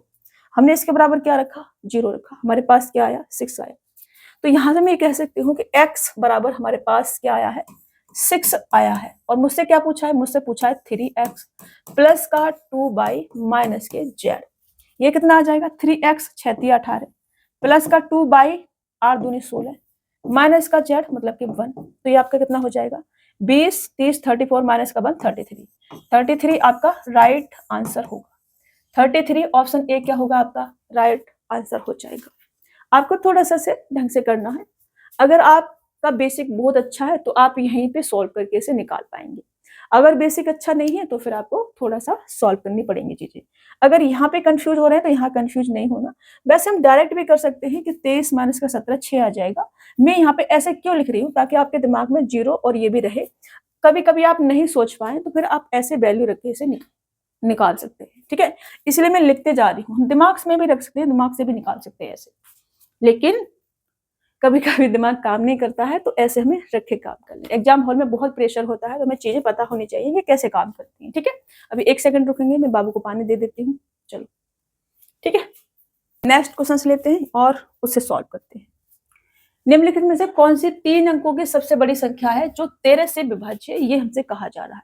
तो अभी देखो छोटी छोटी संख्याएं हम चेक भी कर सकते हैं, नहीं चेक करना चाहते तो 3 अंकों की बड़ी से बड़ी संख्या क्या होगी, 999, ठीक है ना, 9 9 और 9 होगी 3 अंकों की सबसे बड़ी से बड़ी संख्या जो कि 13 से विभाज्य, ये हमसे कहा जा रहा है। तो 13 से इसको क्या कर ले, डिवाइड करके देख लेते हैं। तो 13 एकन 13 सत्ते 91, 7 बार चला जाएगा, ठीक है ना। 13 सत्ते 91 के बाद कितना बचेगा, 8। 13 पंजू 65 और 13 छिक 78, 13 पंजू 65 और 13 छिक के 78, 78 के बाद कितना बचेगा यहाँ पर हमारा, 9 और 2 11। मतलब कि मैं इसमें से 999 में से 11 माइनस कर दूं तो ये आपका संख्या डिवाइड हो जाएगी किससे, 13 से। आप ऐसे कर सकते हैं, ठीक है ना, 999। अगर आप ऐसे नहीं कर पा रहे हैं, ऐसे नहीं सोच पा रहे हैं, तो आपको क्या करना है, फिर आपको जाना है ये वाले रूल पर अपना, ये बचपन वाला तरीका सबसे अच्छा, जिंदाबाद, ठीक है। 999 13 से डिवाइड करेंगे, 13 सत्ते 91, यहाँ 91 लिखेंगे, यहाँ आपका 8 आ जाएगा, यहाँ 0, फिर ये वाला 9 लिख लेंगे। फिर आप क्या करेंगे, आपका कितना आ जाएगा, 13 पंजू 65 और 13 छिके 78, तो 6 बार चला जाएगा और यहाँ 78 आ जाएगा। फिर यहाँ से 1 और यहाँ से 1, 11 बचा। अब ये 11 अगर हम इसमें से माइनस कर दें तो ये संख्या पूरी क्या होगी, 13 से डिवाइड हो जाएगी। तो 999 माइनस के 11 मतलब कि 889, 988 क्या होगा आपका आंसर होगा। 988 संख्या क्या होगी, 13 से डिवाइड होगी। एक तरीका क्या है, आप ऑप्शन पे चले जाएं, इतनी छोटी संख्या के लिए आप ऐसे न करें, आप सीधा ऑप्शन पर जाएं और ऑप्शन को ही सॉल्व करके देख लें, वो ज्यादा बेहतर होगा। लेकिन आपको लगता है कि नहीं मुझे ऐसे करना है तो ऐसे कर लें, ऑप्शन पे ना जाएं तो फिर ऐसे करें। सेकंड ऑप्शन ये है, ये भी नहीं समझ में आ रहा है तो थर्ड ऑप्शन फिर आपका ये है, ठीक है। चलिए आगे बढ़ते हैं और नेक्स्ट क्वेश्चन लेते हैं। 1 और 700 के बीच की कितनी संख्याएं 17 से पूर्णतः विभाज्य हैं, ये हमसे कहा जा रहा है। 1 और 700 के बीच की कितनी संख्याएं 17 से पूर्णतः विभाज्य हैं। तो यहाँ पे हमें वो रूल लगाने की आवश्यकता नहीं है कि L माइनस का ए अपॉन डिफरेंस प्लस का 1, ये लगाने की आवश्यकता नहीं है, क्योंकि 1 से लेकर के 700 तक मेरे से पूछा है, 1 से लेकर के पूछा है, तो जो जो संख्या 17 से डिवाइड होंगी वो सभी ले लेते हैं, ठीक है ना। तो 700 को ही डिवाइड कर लेते हैं किससे, 17 से। तो इसके बाहर नहीं जाना है, अंदर अंदर रहना है मुझे, ठीक है ना। तो 17 चौका 68 के बाद 2 बचेगा, फिर 17 का 17 केवल 41 बार जाएगा, उसके बाद ऑन पॉइंट में नहीं लेना है। तो 41 संख्याएं होंगी जो हमारी क्या होंगी, इससे डिवाइड होंगी, 17 से डिवाइड होंगी। ऐसे डायरेक्ट कर सकते हैं। ऐसे नहीं करना चाहते हैं आप तो अपना रूल लगा सकते हैं। पहली जो संख्या होगी वो होगी 17, ठीक है ना, ये होगी। और लास्ट जो संख्या होगी वो कितनी होगी, वो होगी 17 चौका 68 और 17 एक 17, मतलब कि 7 9 और 697 ये होगी लास्ट संख्या जो होगी, ठीक है ना, ये होगी हमारी। और डिफरेंस हमें दे रखा है कितना, 17, ये क्या है हमारे पास, डिफरेंस 17 है। तो n बराबर कितना आ जाएगा, 697 माइनस के 17 बट्टे में 17 प्लस का 1, ये लगा सकते हैं। अब 1 से ही था तो हम डायरेक्ट ऐसे कर सकते हैं, लेकिन आपकी अंतरात्मा संतुष्ट नहीं है तो आप ऐसे भी इसे कर सकते हो। यहाँ से देखो 7 से 7 जाएगा तो 0, और फिर यहाँ पे 8 और यहाँ 6, 17 चौका 68 4 बार और 1 41, मतलब 40 और 1 41, ये आपका 41 क्या आ जाएगा, आंसर आ जाएगा। बस बात खत्म और पैसा आ जाए। ऐसे कर सकते हैं, ये सबसे अच्छा तरीका। अगर 1 से पूछा है तो हमें वो नहीं करना है कि पहली संख्या कौन सी होगी, ये नहीं देखना है, हमें पता है पहली संख्या 17 ही होगी यहाँ पर। तो फिर 1 से बात हो रही तो डायरेक्ट आप यहाँ से ऐसे कर सकते हैं, बस इसके बाहर नहीं जाना, 700 के बाहर नहीं जाना, अंदर अंदर रखना है, ठीक है। चलो नेक्स्ट लेते हैं। संख्या 5769116 निम्नलिखित में से किस संख्या से विभाज्य है, ये हमसे कहा जा रहा है। संख्या दे रखी है हमें 5769116, किससे पूरी तरह से विभाज्य, ये हमसे कहा जा रहा है। मेरा बच्चा है ना, लेट के क्लास देख रहा है, तो समझ में आ रहा है आपको, हाँ जी ना जी में जवाब दो, ऐसा सिर क्यों हिला रहे हैं। समझ में आ रहा है? हाँ जी बोलो। इतना शर्मा के बोलोगे? मम्मा से कौन शर्माता है भाई? है? ठीक है, कोई बात नहीं, चलो। तो 5769116 ये हमारे पास एक संख्या है और हमसे कहा जा रहा है कि ये किससे पूरी तरह से विभाज्य है। 4 का नियम क्या कहता है कि लास्ट के 2 डिजिट संख्या के विभाज्य होने चाहिए 4 से। तो 16 4 से विभाज्य होता है, इसका मतलब संख्या 4 से विभाज्य होगी। 5 से विभाज्य नहीं होगी कि 5 के लिए संख्या के लास्ट में क्या होना चाहिए? 0 या फिर 5 होना चाहिए। संख्या के लास्ट में 5 के लिए 0 या फिर 5 होना चाहिए। 12 से कोई संख्या विभाज्य है, इसका मतलब संख्या 4 से और 3 से विभाज्य होनी चाहिए। ठीक है ना? संख्या 4 से और 3 से विभाज्य होनी चाहिए। 8 का नियम क्या कहता है? 8 का नियम ये कहता है कि संख्या के लास्ट के 3 डिजिट जो है 8 से विभाज्य होने चाहिए। तो 116 जो है 8 से विभाज्य नहीं होगा 3 डिजिट। एक ही ऑप्शन होगा, वैसे तो इतने सारे देंगे नहीं, तो ऑप्शन ए आपका राइट आंसर हो जाएगा। ये जो संख्या होगी ये डिविजिबल है, किससे भाई? 4 से। तो 4 क्या होगा आपका आंसर हो जाएगा। ऑप्शन हमेशा दिमाग में होने ही चाहिए, अपना दिमाग नहीं लगाने बैठ जाना है। इसे डिवाइड करके देखो किससे डिवाइड हो रही है। ठीक है, वो बहुत सारे इससे डिवाइड हो, 2 से भी डिवाइड हो रही है, और थोड़ा सा ध्यान रखना है। ठीक है, चलो। यदि संख्या 93248x6 11 से विभाज्य है तो x का मान ज्ञात करें, ये हमसे कहा जा रहा है। इसे होमवर्क में करोगे क्या? रिपीट तो नहीं हो गया क्वेश्चन? 93248x और 6 डिविजिबल बाय 11। तो ऑड प्लेस का सम कर लेते हैं और इवन प्लेस का सम कर लेते हैं। तो 9 और 2 11 और 8 19 और 6 25, माइनस के कितना करेंगे? 7, माइनस का x। अब बराबर 0 नहीं ले सकते, अब हमें क्या लेना पड़ेगा? 11, क्योंकि हमें किस में चाहिए? x की वैल्यू सिंगल डिजिट में चाहिए। मैं क्या लिख रही थी अभी तक? अभी तक मैं लिख रही थी 0 या फिर 11, ऐसे लिख रही थी और मैं 0 ले रही थी। अब मैं 0 नहीं ले सकती, मुझे क्या लेना पड़ेगा? मुझे लेना पड़ेगा 25 माइनस के 7 माइनस के x बराबर 11, ये लेना पड़ेगा। डिफरेंस या तो 0 या तो 11 का कोई मल्टीपल या फिर 11, तो मैंने 11 ही ले लिया। अब x को धर लिया, 11 को धर लिया, तो x बराबर कितना आ जाएगा? 25 माइनस के 18 बराबर 5 और 2 7, ये x की वैल्यू आ जाएगी। x को अगर हम 7 ले लेते हैं तो ये पूरी संख्या क्या होगी? 11 से डिवाइड हो जाएगी। ऑप्शन डी आपका राइट आंसर हो जाएगा। अच्छा हुआ मैंने सॉल्व करा दिया, मैं से आपको होमवर्क में देने वाली थी। समझ पा रहे हैं? कब हमें 0 लेना है? अगर मैं 0 लेती हूँ, अगर मैं क्या लेती हूँ? अगर मैं यहाँ से 25 माइनस के 7 माइनस x बराबर 0 लेती हूँ तो x इधर जाएगा और x बराबर मेरे पास कितना आ जाएगा? 18 आ जाएगा, जो कि पॉसिबल नहीं है। x किस में चाहिए? मुझे सिंगल डिजिट में चाहिए। x क्या क्या हो सकता है? 1 2 3 4 5 6 7 8 9 या फिर 0, इससे बाहर हम x को नहीं ले सकते। सिंगल डिजिट में हमें क्या चाहिए? x चाहिए। ठीक है ना? चलिए इसे हटा दो। ये छोटी छोटी चीजें दिमाग में रखनी है बिल्कुल, कब मुझे 0 रखना है, कब मुझे 11 रखना है। ठीक है, चलो। ये पॉसिबल नहीं है। अरे बाबा रे, पेन आ जाओ। x की वैल्यू हम 18 नहीं ले सकते, तो इसलिए बराबर हमने 11 रखा। 4 अंकों की बड़ी से बड़ी संख्या में कौन सी छोटी से छोटी धनात्मक संख्या जोड़ी जाए जिससे कि उनका योग 307 से विभाज्य हो जाए? अब 4 अंकों की बड़ी से बड़ी संख्या 9 9 9 और 9 होती है। 307 से विभाज्य हो जाए, ऐसा क्या जोड़े इसमें? तो आप क्या करो, बच्चों वाला तरीका इसमें लगा दो। क्या है हमारे पास? 307। पहले बार 3 बार जा सकता है, 3 त्रिका 9, 7 या 21, 921 हमारे पास आ जाएगा। ठीक है ना? यहाँ से 8 आ जाएगा, यहाँ से 7 आ जाएगा और यहाँ से 0। फिर ये वाला 9 ले लेते हैं, फिर 2 बार चला जाएगा। ये 2 बार जाने का मतलब होगा 614, 614।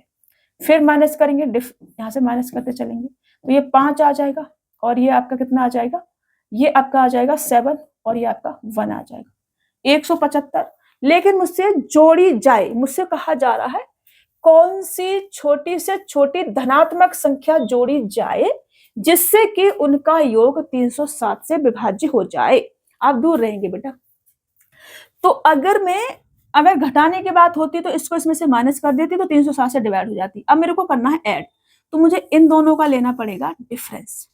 तो मुझे संख्या अगर ये डिवाइड करनी है तो मुझे क्या करना पड़ेगा, 999 में ऐड करना पड़ेगा कितना, 307 माइनस का 175, ये ठीक है। तो ये आ जाएगा 999 में हम क्या ऐड कर दें, ऐड करेंगे हम 2 और यहाँ पे हमारा 3 और यहाँ पे हमारा 1, 132 अगर हम ऐड कर दें तो हमारे ये संख्या पूरा डिवाइड हो जाएगी किससे, 307 से। समझ पा रहे हो ना, कब ऐड करना है कब माइनस करना है, ये चीजें आपको सीखनी पड़ेंगी। कोई भी 6 अंकों की संख्या जो 3 अंकों की संख्या को दोहरा कर बनती है सदैव किससे विभाज्य होती है। मैंने आपको समझाया कि अगर मैं ए बी सी और फिर से ए बी सी ही कर दूं तो ये संख्या 1001 से डिवाइड होगी, ठीक है ना, से भी लिख देती हूँ, से डिवाइड होगी, डिवाइड होगी। डिविजिबिलिटी रूल समझा रही थी, उसके नेक्स्ट पेज पे ही मैंने आपको समझाया है, ठीक है ना, डिवाइड होगी। तो आंसर क्या होगा इसका, ऑप्शन बी इसका राइट आंसर हो जाएगा। अगर हम ए बी ऐसे कोई संख्या चला दें तो यह संख्या 101 से डिवाइड होगी। अगर हम ए बी सी आगे भी चला दें, ऐसे और भी चल रही हो, तब भी यह संख्या 1001 से डिवाइड होगी। ऐसे कर दे हम, ठीक है। और अगर मैं ए बी सी डी कर दूं तब भी ये संख्या 100001 से डिवाइड होगी, ठीक है। एक एक जीरो बढ़ाते चलेंगे। अगर मैं A B C D E कर दूं, A B C D E कर दूं तो ये संख्या 100001 से डिवाइड होगी। समझ रहे हो, ये बहुत बेसिक सी चीज है, आपको पता होनी चाहिए, नहीं पता है तो लिख लेना। पहले 100 धनात्मक पूर्णांक संख्याओं में से कितनी संख्याएं 3 या 4 से पूर्णतया विभाज्य होंगी, 3 या 4 से, दोनों से नहीं। मतलब कि पहले 100 धनात्मक पूर्णांक, पहले 100 धनात्मक पूर्णांक 1 से लेकर के 100 तक होंगी। 1 से लेकर के 100 तक की जो संख्याएं हैं हमारे पास वो 3 से विभाज्य हों या फिर 4 से विभाज्य हों, 12 से विभाज्य नहीं होनी चाहिए। 12 से विभाज्य 3 से हो या 4 से हो, 12 से नहीं हो। तो संख्याएं कितनी आ जाएंगी, 1 से ले रहे हैं, 1 से, तो 1 से ले रहे हैं तो 1 से लेकर के 100 तक 3 से विभाज्य संख्याएं कितनी होंगी, 3 से काटो, 3 त्रिका 9, 3 त्रिका 9 मतलब 33 संख्याएं होंगी, ठीक है ना। और 1 से लेकर के 100 तक 4 से विभाज्य संख्याएं कितनी होंगी, 4 से, 4 से कितनी आ जाएंगी, तो 4 से काटो 25 बार जाता है तो 25 संख्याएं होंगी, ठीक है ना। और 1 से लेकर के 100 तक 12 से विभाज्य संख्या कितनी होंगी। अब 1 से है ना, इसलिए हम वो रूल नहीं लगा रहे हैं, पहला पद अंतिम पद वो सब नहीं कर रहे हैं, ठीक है ना। तो 12 से 12 8 96 होता है तो 8 संख्याएं होंगी, लेकिन 12 से विभाज्य मेरे को नहीं चाहिए, मेरे को नहीं चाहिए 12 से विभाज्य। तो टोटल संख्या कितनी आ जाएंगी, टोटल संख्याएं आ जाएंगे n बराबर आपका आ जाएगा 33 प्लस का 25 माइनस का 8, ये आपका 50, 58 में 8 जाएंगे तो 50 बचेगा। 50 संख्याएं होंगी जो कि आपकी 3 या फिर 4 से पूर्णतया विभाज्य होंगी। 50 ऑप्शन ए आपका राइट आंसर होगा। दोनों से विभाज्य ना हो मतलब कि 4 या 12 से विभाज्य ना हो, समझ रहे हो ना, या तो 3 से विभाज्य हो या फिर 4 से विभाज्य हो।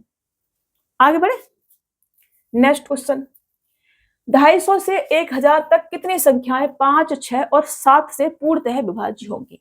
मेरे को कहा जा रहा है कि 250 से लेकर के 1000 तक किस किस से विभाज्य करनी है, या तो या नहीं है 5, 6 और 7 से पूर्णतः विभाज्य होंगी। 5, 6 और 7 से पूर्णतः विभाज्य होंगी, इसका मतलब क्या है कि इसके एलसीएम से पूरी तरह से विभाज्य होनी चाहिए। एलसीएम 56 30 और 7 या 21 210 आ जाएगा। 5, 6 और 7 से विभाज्य होनी चाहिए, मतलब कि इसके एलसीएम से विभाज्य होनी चाहिए और एलसीएम 210 आ जाएगा। अब यह है 250, तो पहली संख्या जो 210 से डिवाइड होगी वो कौन सी होगी, वो होगी हमारी 21 दूनी 42 मतलब कि 420। दूसरी संख्या 21 तिया 63 मतलब कि 630 और 21 चौका 84 मतलब कि 840 और 21 पंजे 105 मतलब कि 1050 जो कि ऊपर चला जाएगा। तो 3 ही संख्याएं होंगी केवल, ये आपका आंसर हो जाएगा। 3 संख्याएं होंगी केवल जो कि 210 से डिवाइड होंगी। तो 5, 6 और 7 से पूर्ण रूप से विभाज्य है 3 संख्याएं। तो ऑप्शन डी आपका क्या होगा, राइट आंसर हो जाएगा। क्वेश्चंस को पढ़ के समझना है, उस हिसाब से अपना आंसर टिक करना है, रटना बिल्कुल भी नहीं है, ठीक है। हमारा बाबू भी साथ साथ क्वेश्चंस को सॉल्व करने की कोशिश कर रहा है, बट अभी आप नहीं कर पाएंगे, आपको बहुत सारी चीजें सीखनी पड़ेंगी। आप कर सकते हैं, ठीक है, थोड़ा देख देख के लिखो। अभी मेरा बेटा है ओनली 6 ईयर्स का, अभी जो जब ये 7 या 8 ईयर्स का होगा ना, मैं इसे मैथ का मास्टरमाइंड बना दूंगी। बन जाओगे आप? ठीक है, वेरी गुड। चलो कोशिश करो, ठीक है, इम्पॉसिबल कुछ नहीं होता है, कोशिश करोगे हो जाएगा। चलो यहाँ आते हैं मैं इसमें लग जा रही हूँ आज, ये मेरे सामने ही बैठा है, कभी इधर बैठता है कभी इधर बैठता है, इसी को देख रही हूँ। 4 बच्चों, अरे 4 बच्चे कहाँ रहे दिमाग पता नहीं कहाँ जा रहा है सच में। फिर से पढ़ते हैं। 4 अंकों की वह बड़ी से बड़ी संख्या ज्ञात कीजिए जो 83 से पूर्णतया विभाज्य हो, ये हमसे कहा जा रहा है। 83 से पूर्णतः विभाज्य हो, 4 अंकों की बड़ी से बड़ी संख्या। तो बड़ी से बड़ी संख्या 9 9 9 और 9। छोटी से छोटी संख्या बोली जाती है 4 अंकों की तो 1 0 0 0, ये होती छोटी छोटी संख्या, ठीक है ना। लेकिन बड़ी से बड़ी संख्या बोली जाएगी तो 9 9 9 9 लिखेंगे। ओके, इतना आपको पता होना चाहिए। 83 से पूर्णतः विभाज्य, अपना बच्चों वाला तरीका लगा देंगे ऐसा, ठीक है ना। 83 से पूर्णतः विभाज्य, पहली बात तो एक बार ही जाएगा, यहाँ 83 लिखेंगे, कितना आ जाएगा, यहाँ पे 6 आ जाएगा, यहाँ 1 आ जाएगा, फिर 9 लिख लेंगे, फिर 8 दूनी 16, 2 बार चला जाएगा, तो यहाँ पे कितना आ जाएगा, 166 आ जाएगा, ठीक है ना, 3 दूनी 6। तो फिर यहाँ से माइनस करा, यहाँ से माइनस करेंगे तो यहाँ पे 3 आ जाएगा, फिर ये वाला 9 भी लिख लेंगे। मेरे पास कितना आ गया, 39। अभी 83 से 39 तो कटेगा नहीं। तो मुझसे कहा जा रहा है कि 4 अंकों की वह बड़ी से बड़ी संख्या ज्ञात कीजिए जो 83 से विभाज्य हो। तो इसमें से अगर मैं 39 माइनस कर दूं तो संख्या विभाज्य हो जाएगी, किससे, 83 से। तो संख्या मुझे विभाज्य बनानी है 83 से, तो संख्या क्या होगी भाई, संख्या होगी 9 9 9 9 माइनस के 39। तो ये आपका 0 और 6 और 9 और 9, ये आपका आंसर आ जाएगा 9960। 9960 ऑप्शन सी आपका राइट आंसर होगा। ये संख्या आपकी 83 से विभाज्य होगी कब, जब आप इसमें से जो रिमाइंडर बचा हुआ 39 इसे माइनस कर देंगे, ठीक है। चलिए, रिमाइंडर थ्योरम हम नेक्स्ट क्लास में कंप्लीट करेंगे। अभी हमें कुछ समझाना है, खाली पेज आया, अच्छा मेरे को समझाना है मल्टीपल और गुणनखंड क्या होते हैं, ये मुझे समझाना है। तो थोड़ा सा समझाऊंगी मैं, उसके बाद क्वेश्चंस पे आएंगे। तो मल्टीपल क्या होते हैं, किसी भी संख्या के अगर मैं कहूं कि मल्टीपल कितने हो सकते हैं, तो मल्टीपल किसी भी संख्या के अनंत हो सकते हैं। जैसे कि मैंने मल्टीपल लिखा और संख्या लिखी, तो मल्टीपल जो है हमेशा संख्या से बड़े या बराबर होंगे, बड़े ही होंगे, बराबर तो हो ही नहीं सकते, इनफाइनाइट ले ली तो हो जाए, बट ऐसे ही लिखते हैं इसको, ठीक है ना। तो मल्टीपल जो है संख्या से हमेशा क्या होते हैं, बड़े होते हैं, बट बराबर भी लिख सकते हैं, ठीक है ना, जो किताबी भाषा है, क्योंकि इनफाइनाइट ले लिया तो हो जाएगा। ये अपना लिखने का तरीका है। मेरे हिसाब से तो मल्टीपल हमेशा बड़े ही होते हैं। जैसे कि आपने कोई भी एक संख्या ले ली, 6 ले लिया, मान लो मैं कह रही हूँ कि 6 के मल्टीपल बताओ, तो 6 का मल्टीपल 6 हो जाएगा, 12 हो जाएगा, 18 हो जाएगा, 24 हो जाएगा, 30 हो जाएगा, 36 हो जाएगा, और ऐसे ऐसे ऐसे ऐसे कहाँ तक चले जाएंगे, इनफाइनाइट तक जा सकते हैं, कहीं तक जा सकते हैं, लेके जा सकते हैं ना इसको, 6 के मल्टीपल को। अगर मैं कोई और भी संख्या ले लूँ, कुछ भी ले लूँ, कोई भी संख्या ले लो, आपने 33 ले लिया, ठीक है ना, 33 ले लिया, तो 33 का 33 हो गया, फिर 33 इंटू 2 हो जाएगा, फिर 33 इंटू 3 हो जाएगा, फिर 33 इंटू 4 हो जाएगा, फिर 33 इंटू 5 हो जाएगा, और ऐसे ऐसे कहाँ तक, इनफाइनाइट तक जा सकते हैं कि नहीं। तो मैं ये कह सकती हूँ कि मल्टीपल जो होते हैं वो हमेशा संख्या से ज्यादा होते हैं, बहुत ज्यादा होते हैं, अनंत तक ले सकते हैं, ठीक है ना। तो बड़े या बराबर ऐसे हम लिख सकते हैं। लेकिन जो फैक्टर होते हैं किसी भी संख्या के, फैक्टर, मैं यहाँ लिखूंगी फैक्टर, किसी भी संख्या के जो फैक्टर होते हैं, फैक्टर मतलब के गुणनखंड, गुणनखंड, फैक्टर मतलब के गुणनखंड। तो किसी भी संख्या के मल्टीपल मतलब के गुणज, गुणज, ठीक है ना, मल्टीपल मतलब के गुणज। तो किसी भी संख्या के जो फैक्टर होते हैं, गुणनखंड होते हैं, वो क्या होते हैं, लिमिटेड ही होते हैं। तो मैं ये लिख सकती हूँ कि फैक्टर जो होते हैं वो संख्या से छोटे या बराबर हो सकते हैं, ठीक है ना, नंबर। ये बात एकदम सच है, ये बात क्या है, एकदम सच है। जैसे कि फैक्टर मैंने लिखा और मैंने कहा कि फैक्टर जो है किसी भी संख्या से क्या होते हैं, कम होते हैं या फिर बराबर हो सकते हैं। जैसे कि मैंने एक संख्या ले ली, क्या, 120। तो 120 के अगर मैं फैक्टर करूं तो ये किससे कटेगी, 2 से कटेगी। 2 की पावर 2 इंटू 2 इंटू 2, 2 दूनी 4 दूनी 8, 8 तिया 24 पंजे, ठीक है, 8 तिया 24 और 24 पंजे 120, ये बनेगा। इसको मैं क्या लिख सकती हूँ, इसको मैं लिख सकती हूँ 2 की पावर 3 इंटू 3 की पावर 1 इंटू 5 की पावर 1। तो अगर मैं इसके फैक्टर की बात करूं कि इसके फैक्टर कितने होंगे, नंबर ऑफ फैक्टर, ठीक है ना।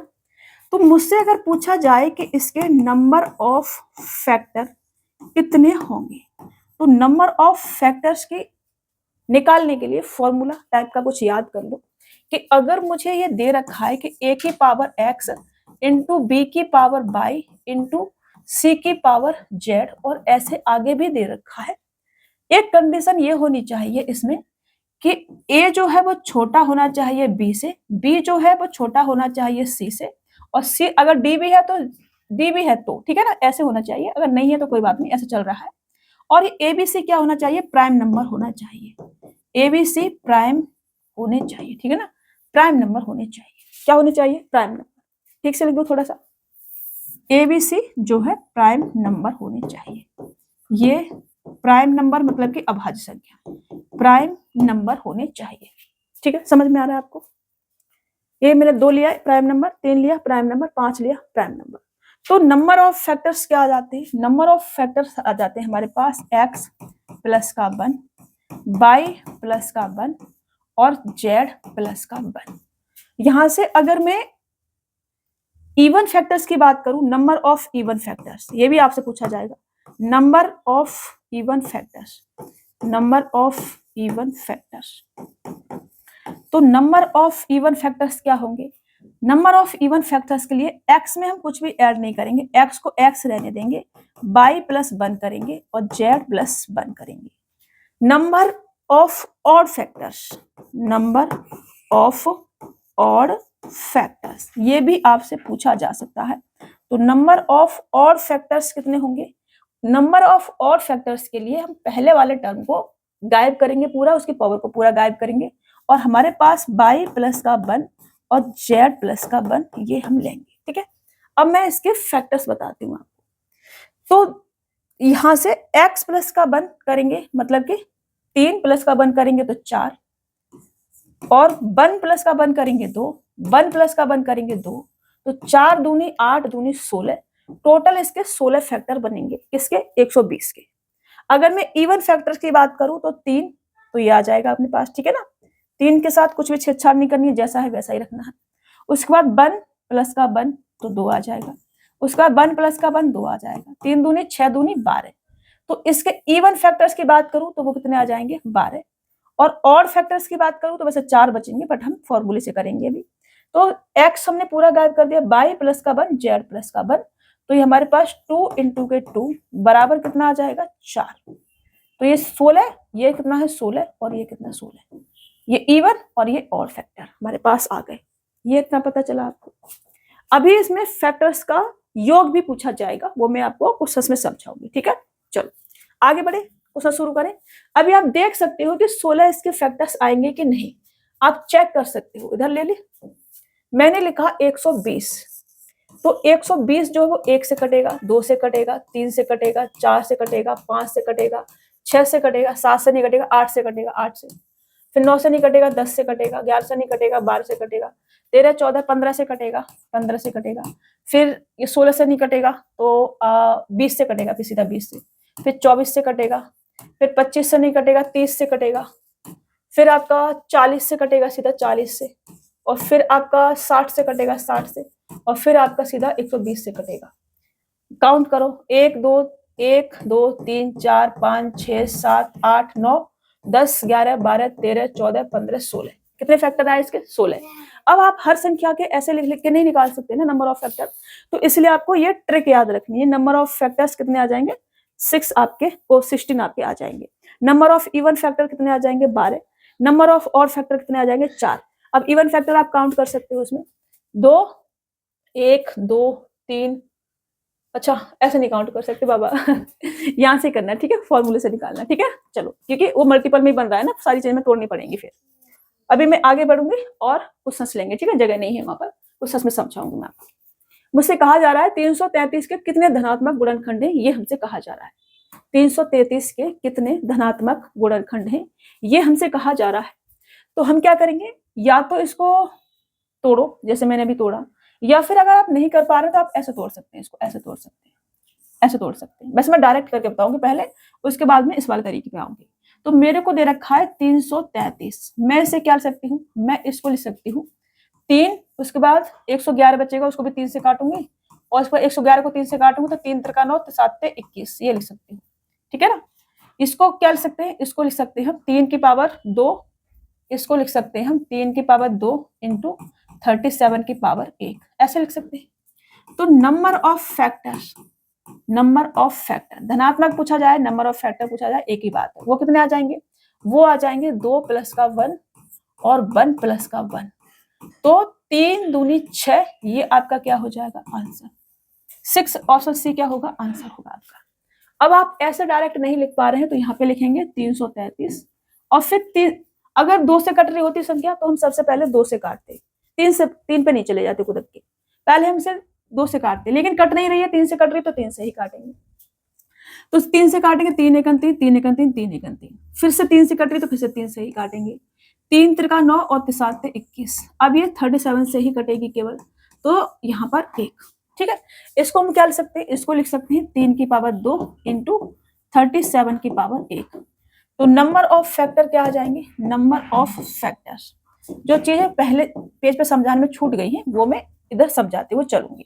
नंबर ऑफ फैक्टर आ जाएंगे 2 प्लस का 1 और 1 प्लस का 1 बराबर 3 इंटू के 2 बराबर 3 दूनी 6, ये आपका क्या हो जाएगा, आंसर हो जाएगा।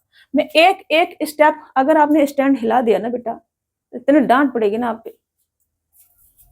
चलो अभी मेरे से कहा जा रहा है आप लोग पता नहीं क्या ही सोच रहे होंगे, आज है नहीं जल्दी जाग गया, उसमें जागने से पहले ही क्लास ले लेती हूँ, सो रहा होता है मैं क्लास ले लेती हूँ। आज ये साहब जाग गए हैं जल्दी, तो क्लास के बीच में डिस्टर्ब हो रहा है, नेक्स्ट टाइम से ऐसा ना हो, इस चीज का ध्यान रखूंगी मैं। 4200 के गुणनखंडों की संख्या ज्ञात कीजिए, ये हमसे कहा जा रहा है। तो ये जो 4200 है, आप कोशिश करो कि इसको ऐसे ही तोड़ पाओ, 4200 मेरे को दे रखा है, ठीक है ना। इसको हम लिख सकते हैं 7 छिक्के 42, तो 7 तो आएगा हमारा, ठीक है ना। और 25 चौका 100, 100 भी है इसमें इंक्लूड, तो 7 छिक्के 42 और 25 चौका 100, ऐसे लिख सकते हैं, ठीक है ना।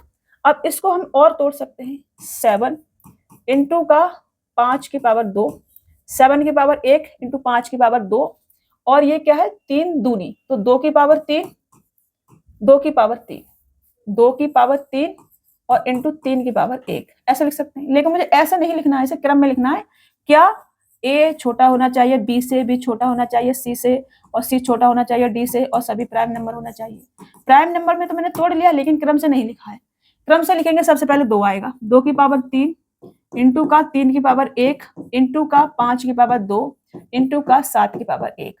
अब हम निकालेंगे number of factors, number of factors. तो नंबर ऑफ फैक्टर्स कितने आ जाएंगे भाई, वो आ जाएंगे 3 प्लस का 1, 1 प्लस का 1 और 2 प्लस का 1, और हमको क्या दे रखा है 1 प्लस का 1, ये ठीक है ना। गुणनखंडों की संख्या हमसे पूछिए, तो आपका 4, 2, 3 और 2, तो 4 दूनी 8, 8 45, 8 छक्के 48, ये 48 आपका क्या हो जाएगा आंसर। ऑप्शन ए आपका राइट आंसर हो जाएगा। इसे नोट डाउन करो, मैं अभी आती हूँ, ठीक है।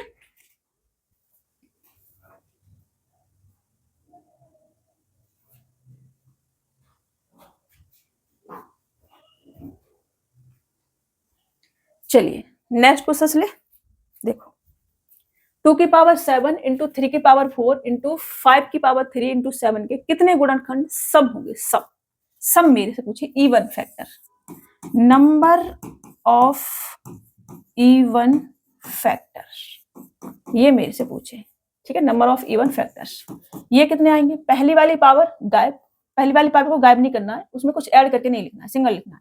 तो 7 का 7, फिर उसके बाद ऐड करके लिखना है 4 प्लस का 1, अच्छा बड़ा लिखते हैं थोड़ा सा, 4 प्लस का 1 और उसके बाद 3 प्लस का 1 और 7 की पावर 1 लिख सकते हैं यहाँ पे, तो 1 प्लस का 1 ये, तो 7 इंटू का 5 इंटू का 4 इंटू का 2, तो 7 चौक 28 और 5 दूनी 10, 280, ये आपका आंसर हो जाएगा। 280 इसके इवन फैक्टर बनेंगे।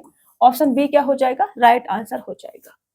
मैंने आपको क्या लिखवाया, मैंने आपको लिखवाया है कि a की पावर x और इंटू का b की पावर y इंटू का c की पावर z, और ऐसे ही आपको और आगे दे रखा है।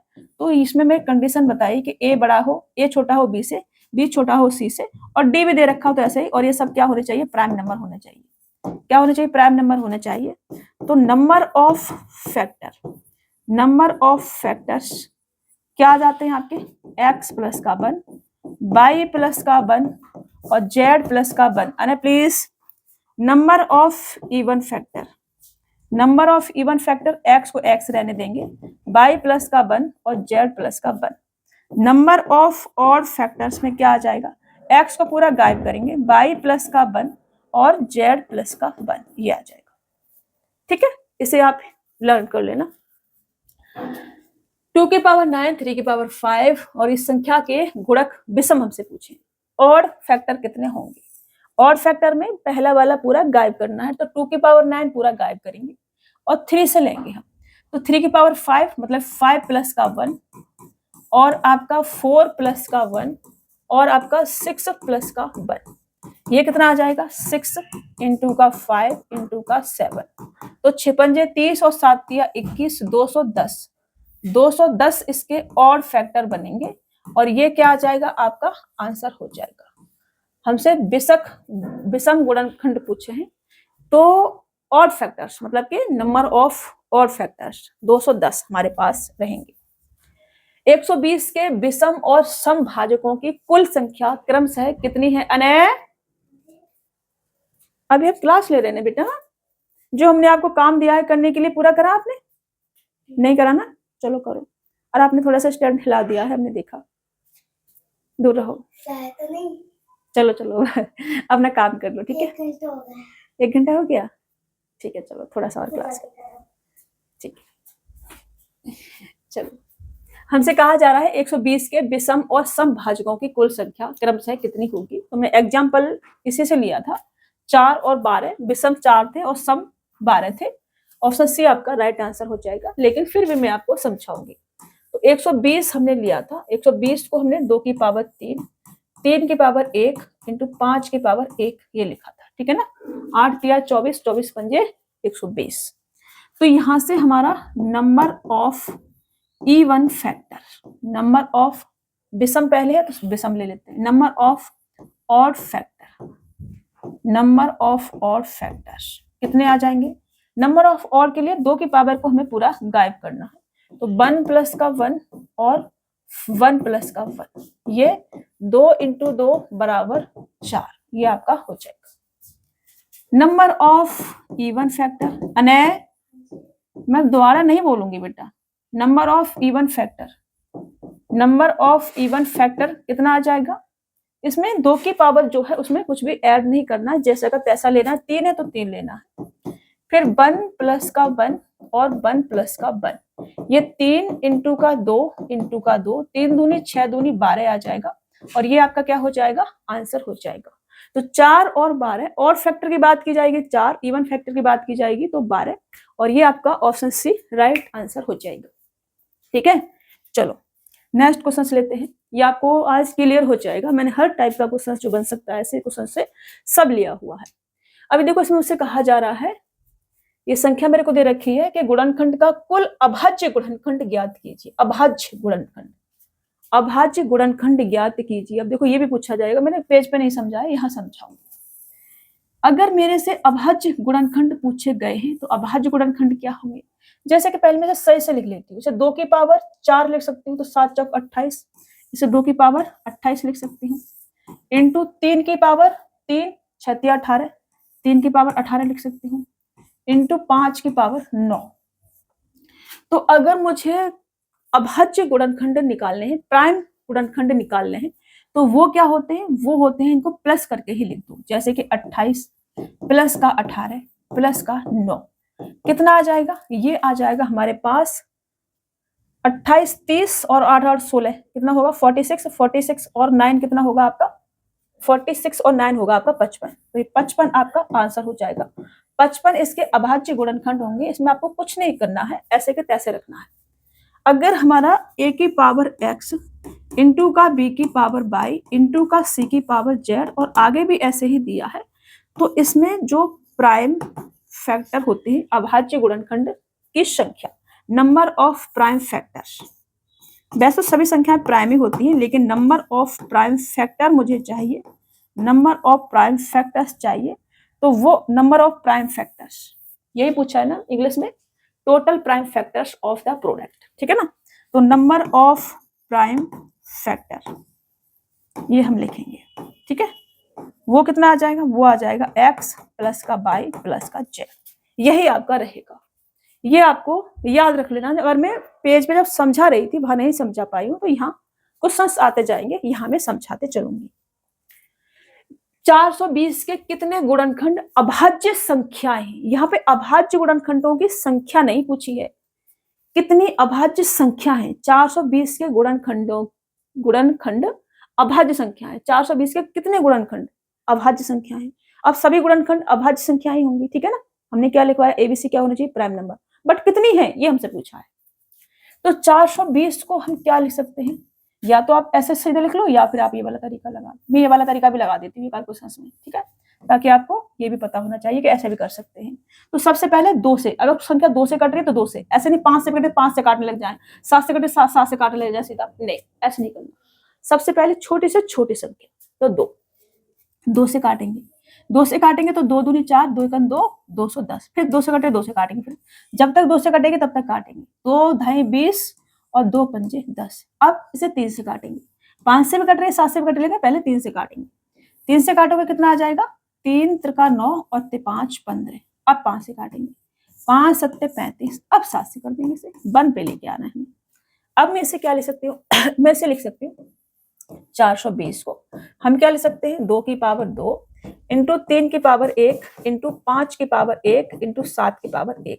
लेकिन पावर की जरूरत नहीं है, मुझसे कहा जा रहा है कितने गुणनखंड अभाज्य संख्याएं हैं। तो एक तो ये हो गया, 2, 3 और 4 मतलब कि ऑप्शन डी आपका राइट आंसर हो जाएगा। 4 गुणनखंड अभाज्य संख्याएं, सभी संख्याएं अभाज्य ही होंगी, ये तो सबको पता है, लेकिन कितनी संख्याएं ये हमसे पूछा है, तो 4, बस बात खत्म। आगे बढ़े, हमसे कहा जा रहा है कि n बराबर 3 की पावर 14 प्लस 3 की पावर 13 माइनस 12, तो n का सबसे बड़ा अभाज्य गुणनखंड क्या है, n का सबसे बड़ा अभाज्य गुणनखंड क्या है। सबसे बड़ा आपको 79 और 73 दिख रहा है इसमें, ठीक है ना, तो मुझे ऐसे तोड़ना पड़ेगा इसको। तो n बराबर मुझे दे रखा है, ऑप्शन क्वेश्चन पढ़ो, ऑप्शन हमेशा दिमाग में होने चाहिए, ठीक है। यहां से 3 की पावर अगर मैं 13 बाहर ले लेती हूँ, 3 की पावर 13 बाहर ले लूं, या 3 की पावर 9 और 3 12, ठीक है ना, 3 की पावर में 12 बाहर ले लेती हूँ। 3 की पावर अगर मैंने 12 बाहर ली तो मेरे पास 3 का स्क्वायर प्लस के 3 बचेगा और माइनस के 12 ये बचेगा। इसको मैं क्या लिख सकती हूँ, इसको मैं लिख सकती हूँ 3 की पावर 12 और इसको मैं लिख सकती हूँ 9 और 3 12 माइनस के 12, ऐसे लिख सकती हूँ, ऐसे लिख सकती हूँ। 12 अगर मैं बाहर ले लूं तो यहां से मैं n बराबर 12 और ब्रैकेट में 3 की पावर 12 माइनस के कितना आ जाएगा, 1 आ जाएगा, ऐसे लिख सकती हूँ, ठीक है ना। 12 मैंने बाहर ले लिया, अब मैंने 12 तो बाहर ले ही लिया है, इसको मैं क्या लिख सकती हूँ, इसको मैं लिख सकती हूँ बड़ा सा एक ब्रैकेट बनाते हैं और इसमें मैं लिख सकती हूँ कि 3 की पावर 6 का होल स्क्वायर माइनस 1 का होल स्क्वायर, ऐसे लिख सकते हैं। आप कहोगे यस मैम लिख सकते हैं। 3 की पावर 6 कितना होता है, 3 की पावर 3 27 और 27 इंटू 27 729। तो मैं इसको लिख सकती हूँ, यहाँ पर इसको क्या लिख सकते हैं, n बराबर हम लिख सकते हैं 12 इंटू का a प्लस बी और a माइनस बी, तो 3 की पावर 6 729 प्लस का 1 करेंगे तो 730 730 729 माइनस का 1 करेंगे तो 728, ये लिख सकते हैं। अब इसमें n बराबर ये आ गया, सबसे बड़ा गुणनखंड क्या दिख रहा है आपको, 73। ऑप्शन के हिसाब से हमको चलना है, 73 क्या हो जाएगा आपका राइट आंसर हो जाएगा। ऑप्शन हमेशा आपके कहाँ होने चाहिए, दिमाग में होने चाहिए हमेशा। क्वेश्चंस को सॉल्व करते समय सबसे पहले ऑप्शन देखने, उसके बाद अपना क्वेश्चन सॉल्व करना। चलो आगे बढ़ते हैं।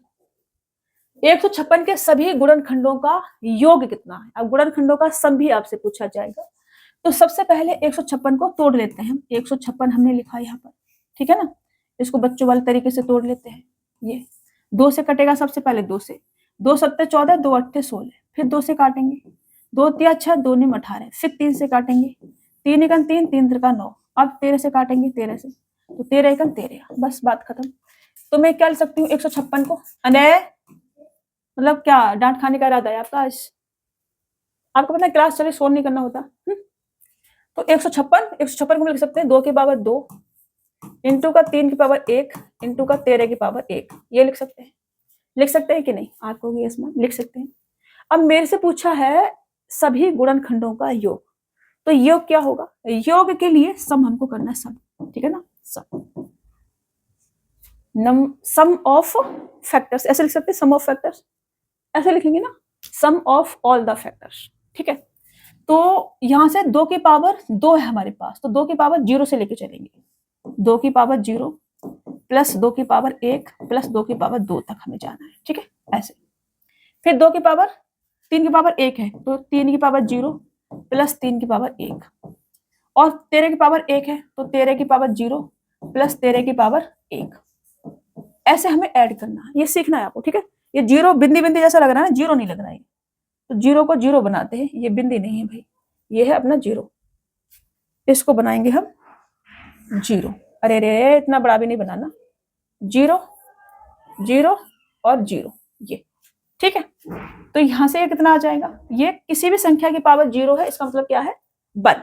अगर मैं कहूं कि x की पावर जीरो है तो इसके बराबर क्या होगा? 1। क्यों होता है 1? मैं इसको लिख सकती हूँ x की पावर बाई माइनस के बाई, ऐसे लिख सकती हूँ। आप कहोगे यस मैम। इसको मैं लिख सकती हूँ x की पावर बाई अपॉन x की पावर बाई, ऊपर जाके बाई माइनस का हो जाता है, ठीक है ना, अगर बेस क्या है सेम हो गया तो अगर मैंने x पावर बाई अपॉन में x पावर बाई लिखा तो इससे कट जाएगा और मेरे पास क्या आ जाएगा? 1। तो अगर कोई भी नंबर है मेरे पास तो उसकी पावर अगर जीरो है तो इसका मतलब क्या होगा? 1। क्या होगा? 1। तो 2 की पावर 0 मतलब कि 1, 2 की पावर 1 मतलब कि 2, 2 की पावर 2 मतलब कि 4, ये 1 प्लस का 3, ये 1 प्लस का 13, ये कितना आ जाएगा? 6 और 1 7, और ये कितना आ जाएगा? 4, और ये कितना आ जाएगा? 14। तो 7 चौक 28 और 8 चौक 32, 2 आएगा लास्ट में, 392, ये आपका आंसर आ जाएगा 392। ये क्या होगा आपका आंसर? गुणनखंडों का योग कितना होगा? 392। आप कर लो 7 चौक 28 इंटू का 14, 14 दूनी 28 मतलब कि 280, 14 अट्ठे 112, 112, तो 2 9 और 3, ऐसे कर लो, ऐसे कर लिया करो अपना छोटा छोटा करके, है ना, तोड़ लिया करो। अब कैसे भी कर सकते हो, आपकी मर्जी है। मैंने आपको कहा है टेबल आपको कहाँ तक पता होना चाहिए? पूरा 25 तक पता होना चाहिए टेबल, ठीक है ना। और स्क्वायर आपको मिनिमम 35 या 30 तक तो होनी चाहिए, क्यूब भी 25 तक आपको पता होनी चाहिए, ठीक है। चलो, एक 256 के कितने गुणनखंड पूर्ण वर्ग हैं? ये आज का लास्ट क्वेश्चन है। मुझसे कहा जा रहा है 256 के कितने गुणनखंड पूर्ण वर्ग हैं? पूर्ण वर्ग है तो पूर्ण वर्ग संख्याएं लेते चलो, डिवाइड करते चलो। पूर्ण वर्ग 1 भी होता है, 4 भी होता है, 4 से भी कटेगी। 4 के बाद अब देखो 4 की पावर 4 है, ये समझ रहे हो, तो 4 का स्क्वायर, 4 का क्यूब, 4 की पावर 4 भी आ जाएगा। 4 का स्क्वायर 16, 4 का क्यूब 64 और 4 की पावर 4 256, इससे भी कटेगा। तो कितने आ जाएंगे? 1 2 3 4 5, 5 गुणनखंड होंगे। ये आपका क्या हो जाएगा आंसर? 5 गुणनखंड पूर्ण वर्ग बनेंगे। ये हमें जल्दी से कैसे कर पाए? हमें पता चला कि ये क्या है, 4 की पावर 4 बराबर 256, तो इसलिए हम आंसर नहीं है, इसलिए मैंने 4 का ही मल्टीपल पकड़ लिया, 4 4। और क्योंकि मेरे से कहा गया कि पूर्ण वर्ग, तो 1 4 16 64, 64 8 का होता है और ये 16 का होता है स्क्वायर, ठीक है ना। ये किसका स्क्वायर होता है? ये होता है 1 का स्क्वायर, ये 2 का स्क्वायर, ये 4 का स्क्वायर, ये 8 का स्क्वायर और ये 16 का स्क्वायर। अभी समझ में आ गया? चलो, ये आज का आपका लास्ट क्वेश्चन था। आई होप कि आपको क्लास समझ में आई होगी। और अगर कोई भी क्वेश्चन समझ में नहीं आया है, क्या करना है? कमेंट बॉक्स में टाइम मेंशन कर देना है, ठीक है ना। कोई क्वेश्चन समझ में नहीं आया है तो मैं कोशिश करूंगी, अगर मेरे को डाउट जेन्युइन लगा तो मैं नेक्स्ट क्लास में उसे समझाऊंगी, आलतू फालतू डाउट लगा तो नहीं समझाऊंगी, फिर मैं कमेंट बॉक्स में बता दूंगी आपको, ठीक है ना। और कमेंट थोड़ा सा मतलब अच्छे अच्छे करते हो आप लोग, मेरे को अच्छा लगता है, बट कुछ कमेंट है ना ऐसे भी आ जाते हैं मतलब ब्यूटी विद ब्रेन ब्रेन वाला, तो ये है ना केवल ब्रेन ब्रेन वाला चलना चाहिए, ठीक है। पढ़ाई पे फोकस करो, किसी की ब्यूटी मत देखो, ब्यूटी किसी काम की नहीं होती है, समझ रहे ना। तो अभी स्टडी पे फोकस करो और मेरे को ये आलतू फालतू कमेंट मत करा करो, केवल पढ़ाई से रिलेटेड कमेंट करना है। अच्छी लग रही क्लास तो क्लास के बारे में बोल देना है, मेरे बारे में कुछ नहीं बोलना है, मतलब ठीक है ना। मुझे अच्छा बुरा कुछ भी नहीं सुनना, मुझे सिर्फ पढ़ाई पे फोकस करवाना है। केवल आपका फोकस पढ़ाई पे होना चाहिए, मेरी तरफ बिल्कुल भी नहीं होना चाहिए, मेरे शब्दों पर होना चाहिए और मेरे हाथ क्या लिख रहे हैं इस पर होना चाहिए और पूरा फोकस बोर्ड पर होना चाहिए, ठीक है ना। चलो, किसी का कमेंट आया था कल, मैं सोच रही कल या परसों आया था, मैं सोच रही यहीं पे जवाब दूं, बट बुरा नहीं था, कमेंट तो अच्छा था उनका, लेकिन मैं समझा रही हूँ कि किसी की भी शकल नहीं देखनी है, उसकी अकल देखनी है, उसका ब्रेन देखना है, उसका दिमाग देखना है, उसकी इंटेलिजेंसी देखनी है, ठीक है। चलो, आप लोग भावना में बह जाते हो, किसी भी टीचर को देवता वेवता बना देते हो, ऐसा मत करा करो बाबा। ये क्लास यहाँ पे खत्म करेंगे और मुलाकात होगी आपसे नेक्स्ट क्लास में, तब तक के लिए अपना ख्याल रखना, स्वस्थ रहना, मस्त रहना और खूब सारा मन लगा के पढ़ते रहना, ठीक है। चलिए।